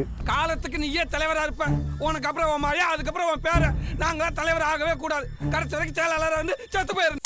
ஸ்பேர்ஸ் எல்லாம் பயங்கரமாக வெளியே கிடைக்கும். எங்கே போனீங்கன்னாலும் டக்குன்னு KTM ஸ்பேரா டாப்னு வாங்கிட்டு போயிடலாம். அப்படி கிடைக்கலனா ப்ளூ டப்பாவில் கிடைக்கும், பஜாஜ் ஸ்பேராக கிடைக்கும். அதெல்லாம் ஹஸ்கியில் கூட ஸ்பேர் வாங்கலாம். ஃபாரின்ல இருந்தீங்கன்னா கேஸில் கூட வாங்கி போடலாம். எல்லாமே நம்ம பிராண்டு தாங்க. ஆமாம், எல்லாமே ஒரே இதுதான், ஆனால் காசு மட்டும் அதிகம். இவங்கள வாங்கினா காசு அதிகம், அவங்கள வாங்கினா காசு கம்மி, அவ்வளோதான். ஸோ அப்படி வாங்கி போட்டுக்கலாம். வாங்கி போட்டு வண்டியுமே வந்து பார்த்தீங்கன்னா ஓரளவுக்கு ரிலையபிள் ஆயிடுச்சு. இத்தனை வருஷமாக பார்த்து என்னங்க KTM RC 390 இதுதான் பிரச்சனை வரும் அப்படின்ற மாதிரி கண்டுபிடிக்கிற அளவுக்கு வந்துடுச்சு. வண்டியே பிரச்சனை தான்ன்ற மாதிரி கண்டுபிடிச்சா வண்ண கலாய்க்கிறேன். ஓட்டு DNA அவ்வளோ புஷ் பண்ணி பண்ணும்போது லைட்டாக. ஆனால் நான் ஒன்று உண்மையாக கேட்குறேன், டியூக் 390, டியூக் 200, டியூக் 250 மாதிரி RC 390 சேல்ஸ் இருக்கா? இல்லை. ஏன்? ஏன்னா அது ஸ்போர்ட்ஸ் வண்டி யார் வாங்குவா? கம்மி பேர் தான் வாங்குவாங்க. ஆனால் R3 சேல்ஸ் இருக்குது, 457 சேல்ஸ், ஏன் நிஞ்சா 400 கூட சேல்ஸில் இருக்குது. என்ன சமாளிக்கவே முடியல. நல்ல சேல்ஸ் தான். ஏன்னா RC 390 மாதம் எத்தனை வண்டி விற்கிது தெரியும்? எவ்வளோ வண்டி விற்கிது? உங்களை 2 பேரும் கம்பேர் பண்ணி பாருங்கடா. நீங்கள் தான் அதிகமாக போய் எடுத்து. ஆமாம், மூஞ்சில குத்தா சொல்லிட்டு இருக்க. அது R3 செத்து வச்சுடா. R3 சும்மா சொன்னேன், அவன் ஜாலியாக இருக்குன்னு சொன்னேன். R3 வந்து பார்த்தீங்கன்னா ரிலையபிலிட்டி அந்தளவுக்கு ஒரு முக்கியமான விஷயங்களாக இருக்கும். ஏன்னா R3 எடுத்துக்கும் போது நம்ம வந்து 1,00,000 கிலோமீட்டர் வந்து நம்மளால் எந்த ஒரு பிரச்சனையுமே இல்லாமல் ஓட்ட முடியும். ஸோ சர்வீஸில் வந்து நமக்கு வந்து இந்த ஒரு இந்த காஸ்ட் இருக்குது தெரியுமா, அந்த பொருளோட விலைகள் வந்து அதிகமாக இருக்கும், அது நாங்கள் ஒத்துக்கிறோம், ரொம்ப காஸ்ட்லி, அதுதான் சொல்கிறேன். ஆனால் எங்கள் ப்ராடக்ட் வந்து ஒரு ரிலையபிலிட்டியாக இருக்குது, அவ்வளோ நாளைக்கு நீடிக்குது. அதனால் நீங்கள் வந்து அடிக்கடி உங்களுக்கு கிடையாது, அப்போ முன்னாடி இருந்தால் கூட ஓகே தான். அதாவது உங்கள் ப்ராடக்ட் வந்து அடிக்கடி ஃபெயிலியர் ஆகும், அதுக்கு நீங்கள் மாதம் கடைசியில் கூட்டி பார்த்தீங்கன்னா ஒரு அமௌண்ட் வரும்ல. நாங்கள் எப்போமாச்சும் இந்த மாதிரி பிரச்சனையாகும், அப்போ கூட்டு வர காசும் ஒரே மாதிரி தான் இருக்கும். அதாவது நீங்கள் சர்வீஸ்லேயே எக்ஸ்ட்ரா காசை வாங்கி இந்த வண்டி ஃபெயிலியர் ஆகாதெல்லாம் அதை டேலி பண்ணிக்கிறீங்க. ஆமாம், என்னடா புத்தலாட்டாது. நாங்கள் ரிலையபிலிட்டிக்கு கொடுக்குறோங்க, 1,00,000 கிலோமீட்டர் உங்களுக்கு ப்ராப்ளம் வராத அளவுக்கு இருக்குல்ல. டைசல் சிலிண்டர் இருக்குது மச்சான், டை அலுமினியம் சிலிக்கைடில் செஞ்சுருக்காங்க அந்த சிலிண்டர். அதனால உனக்கு வந்து பார்த்தீங்கன்னா சிலிண்டர் போர்லேயே வந்து ஆயில் ரிட்டன்ஷன் நல்லாயிருக்கும். ரெண்டாவது அந்த வண்டிக்கு வந்து நிறையா அந்த மெட்டீரியலுக்குன்னு ஒரு நல்ல இன்ஜின் போருக்கான ப்ராப்பர்ட்டிஸ் நிறையா இருக்குது. என்னன்னு சொல்ல போவோம். இப்போ நான் என்ன உங்கள்கிட்ட சொல்கிறது, எனக்கு தெரிஞ்ச ஆஸ்கிரவனேட்டருக்கு எடுத்து வச்சுருக்கேங்க இன்ஜின் போர் மெட்டீரியல்ஸ் ஏதோ சொல்கிறாங்க பாருங்கள். ஸோ கன்க்ளூஷன் வந்து பார்த்தீங்கன்னா ரிலையபிலிட்டி வந்து R3 தான், பட் அவனுக்கு சர்வீஸ் காஸ்ட்லாம் ரொம்ப அதிகம். அதனால் அப்படியே இந்த பக்கம் வந்துருங்க. நம்ம ரிலையபிலிட்டி நல்லா இருக்குது, ஓரளவுக்கு நல்லா இருக்குது, ஓகே. சர்வீஸ் நல்லா ஒழுங்காக பண்ண மாட்டாங்க, பரவாயில்லைங்க, காசு கம்மியாக இருக்குது. ஏன்னா சர்வீஸ் கம்மியாக இருக்குது, வாட்டர் வாஷ் தான். ஆனால் நம்ம இப்போ தான் உள்ளே வந்திருக்கோம், அது அவனுக்கே தெரியாது.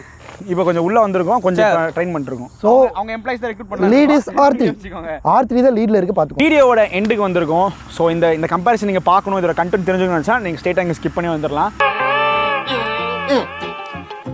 இது வந்து ஒரு வேல்யூ ஃபார் மணினே சொல்லலாம். இப்போ எக்ஸ்ஷோரூம் வந்து பார்த்தீங்கன்னா கம்பேரிட்டிவ்லி 4.1 வருது, கிட்டத்தட்ட 4 lakhs அப்ராக்சிமேட்டாக அது வருது. ஸோ இதுக்கு வந்து இந்த வண்டி வந்து ஒர்த்தான்னு கேட்டிங்கன்னா, நான் இந்த வண்டியை கம்பேர் பண்ணும்போது இப்போ அது வந்து பார்த்தீங்கன்னா கிட்டத்தட்ட 3.9 எக்ஸ்ஷோரூமில் வருது, இது வந்து பார்த்தீங்கன்னா 4.6. ஸோ நீங்கள் அந்த வண்டியிலேருந்து இந்த வண்டி கம்பேர் பண்ணி ஒரு 1 லட்சம் கொடுத்து இதை வாங்கணும் அப்படின்னு நீங்கள் நினச்சிங்கன்னா இந்த ஓவர் பர்ஃபார்மன்ஸ் பண்ண கொன்னுடுவேன்.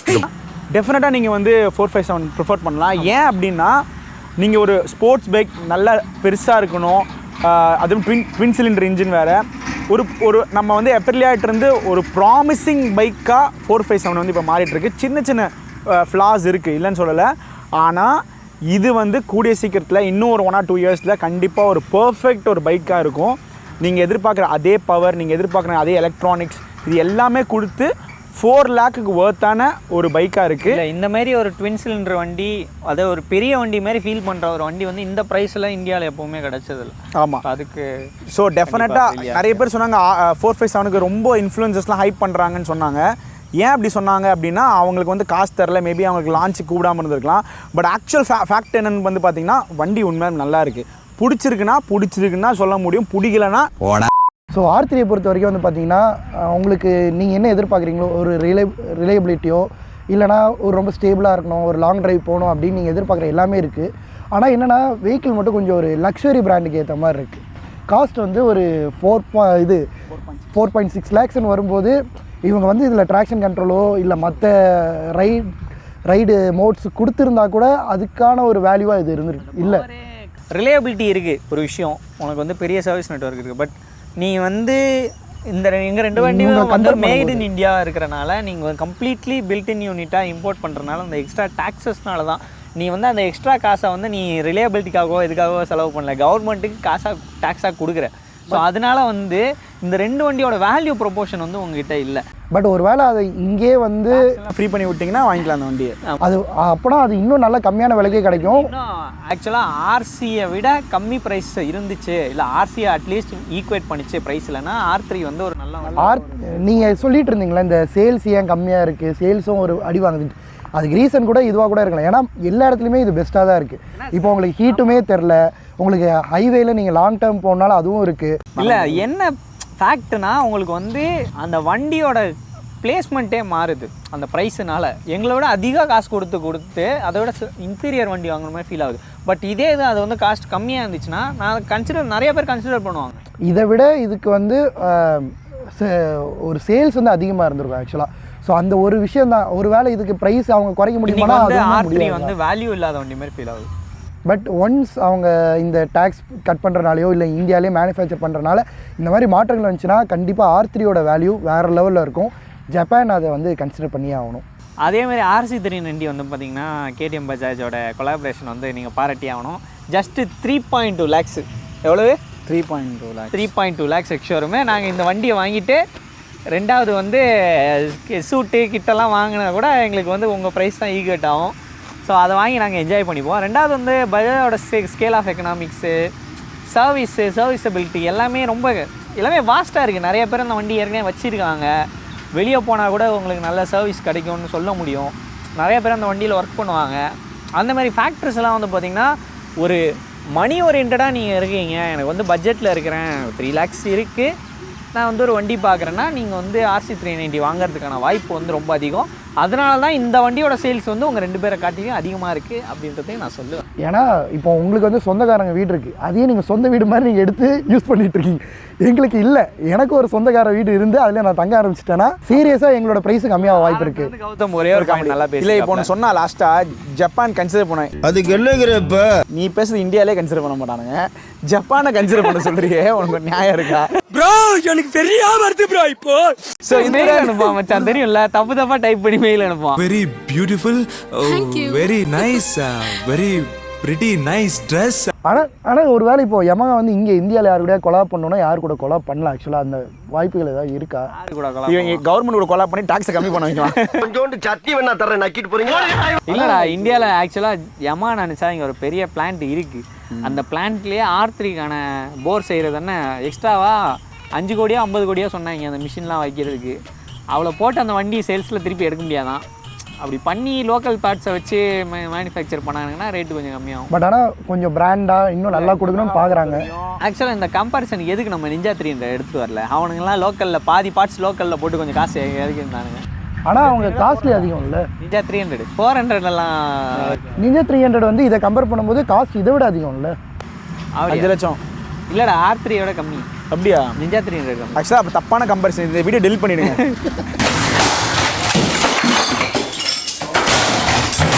இது வந்து இந்த வீடியோ உங்களுக்கு பிடிச்சிருக்குன்னு எதிர்பார்க்குறேன். அண்ட் ஆட்டோமொபைலின் வலைபேச்சு நண்பர்கள் டேனி, கௌதம், தினேஷ் இதனை வீடியோ பண்ணினோம். பிடிச்சிருந்தா லைக் பண்ணி கமெண்ட் பண்ணுங்க. உங்களுக்கு சப்போர்ட் செக்ஷன் எதுன்னு கமெண்ட் பண்ணுங்க. UPI மறக்காம ஸ்கேன் பண்ணிக்கோங்க.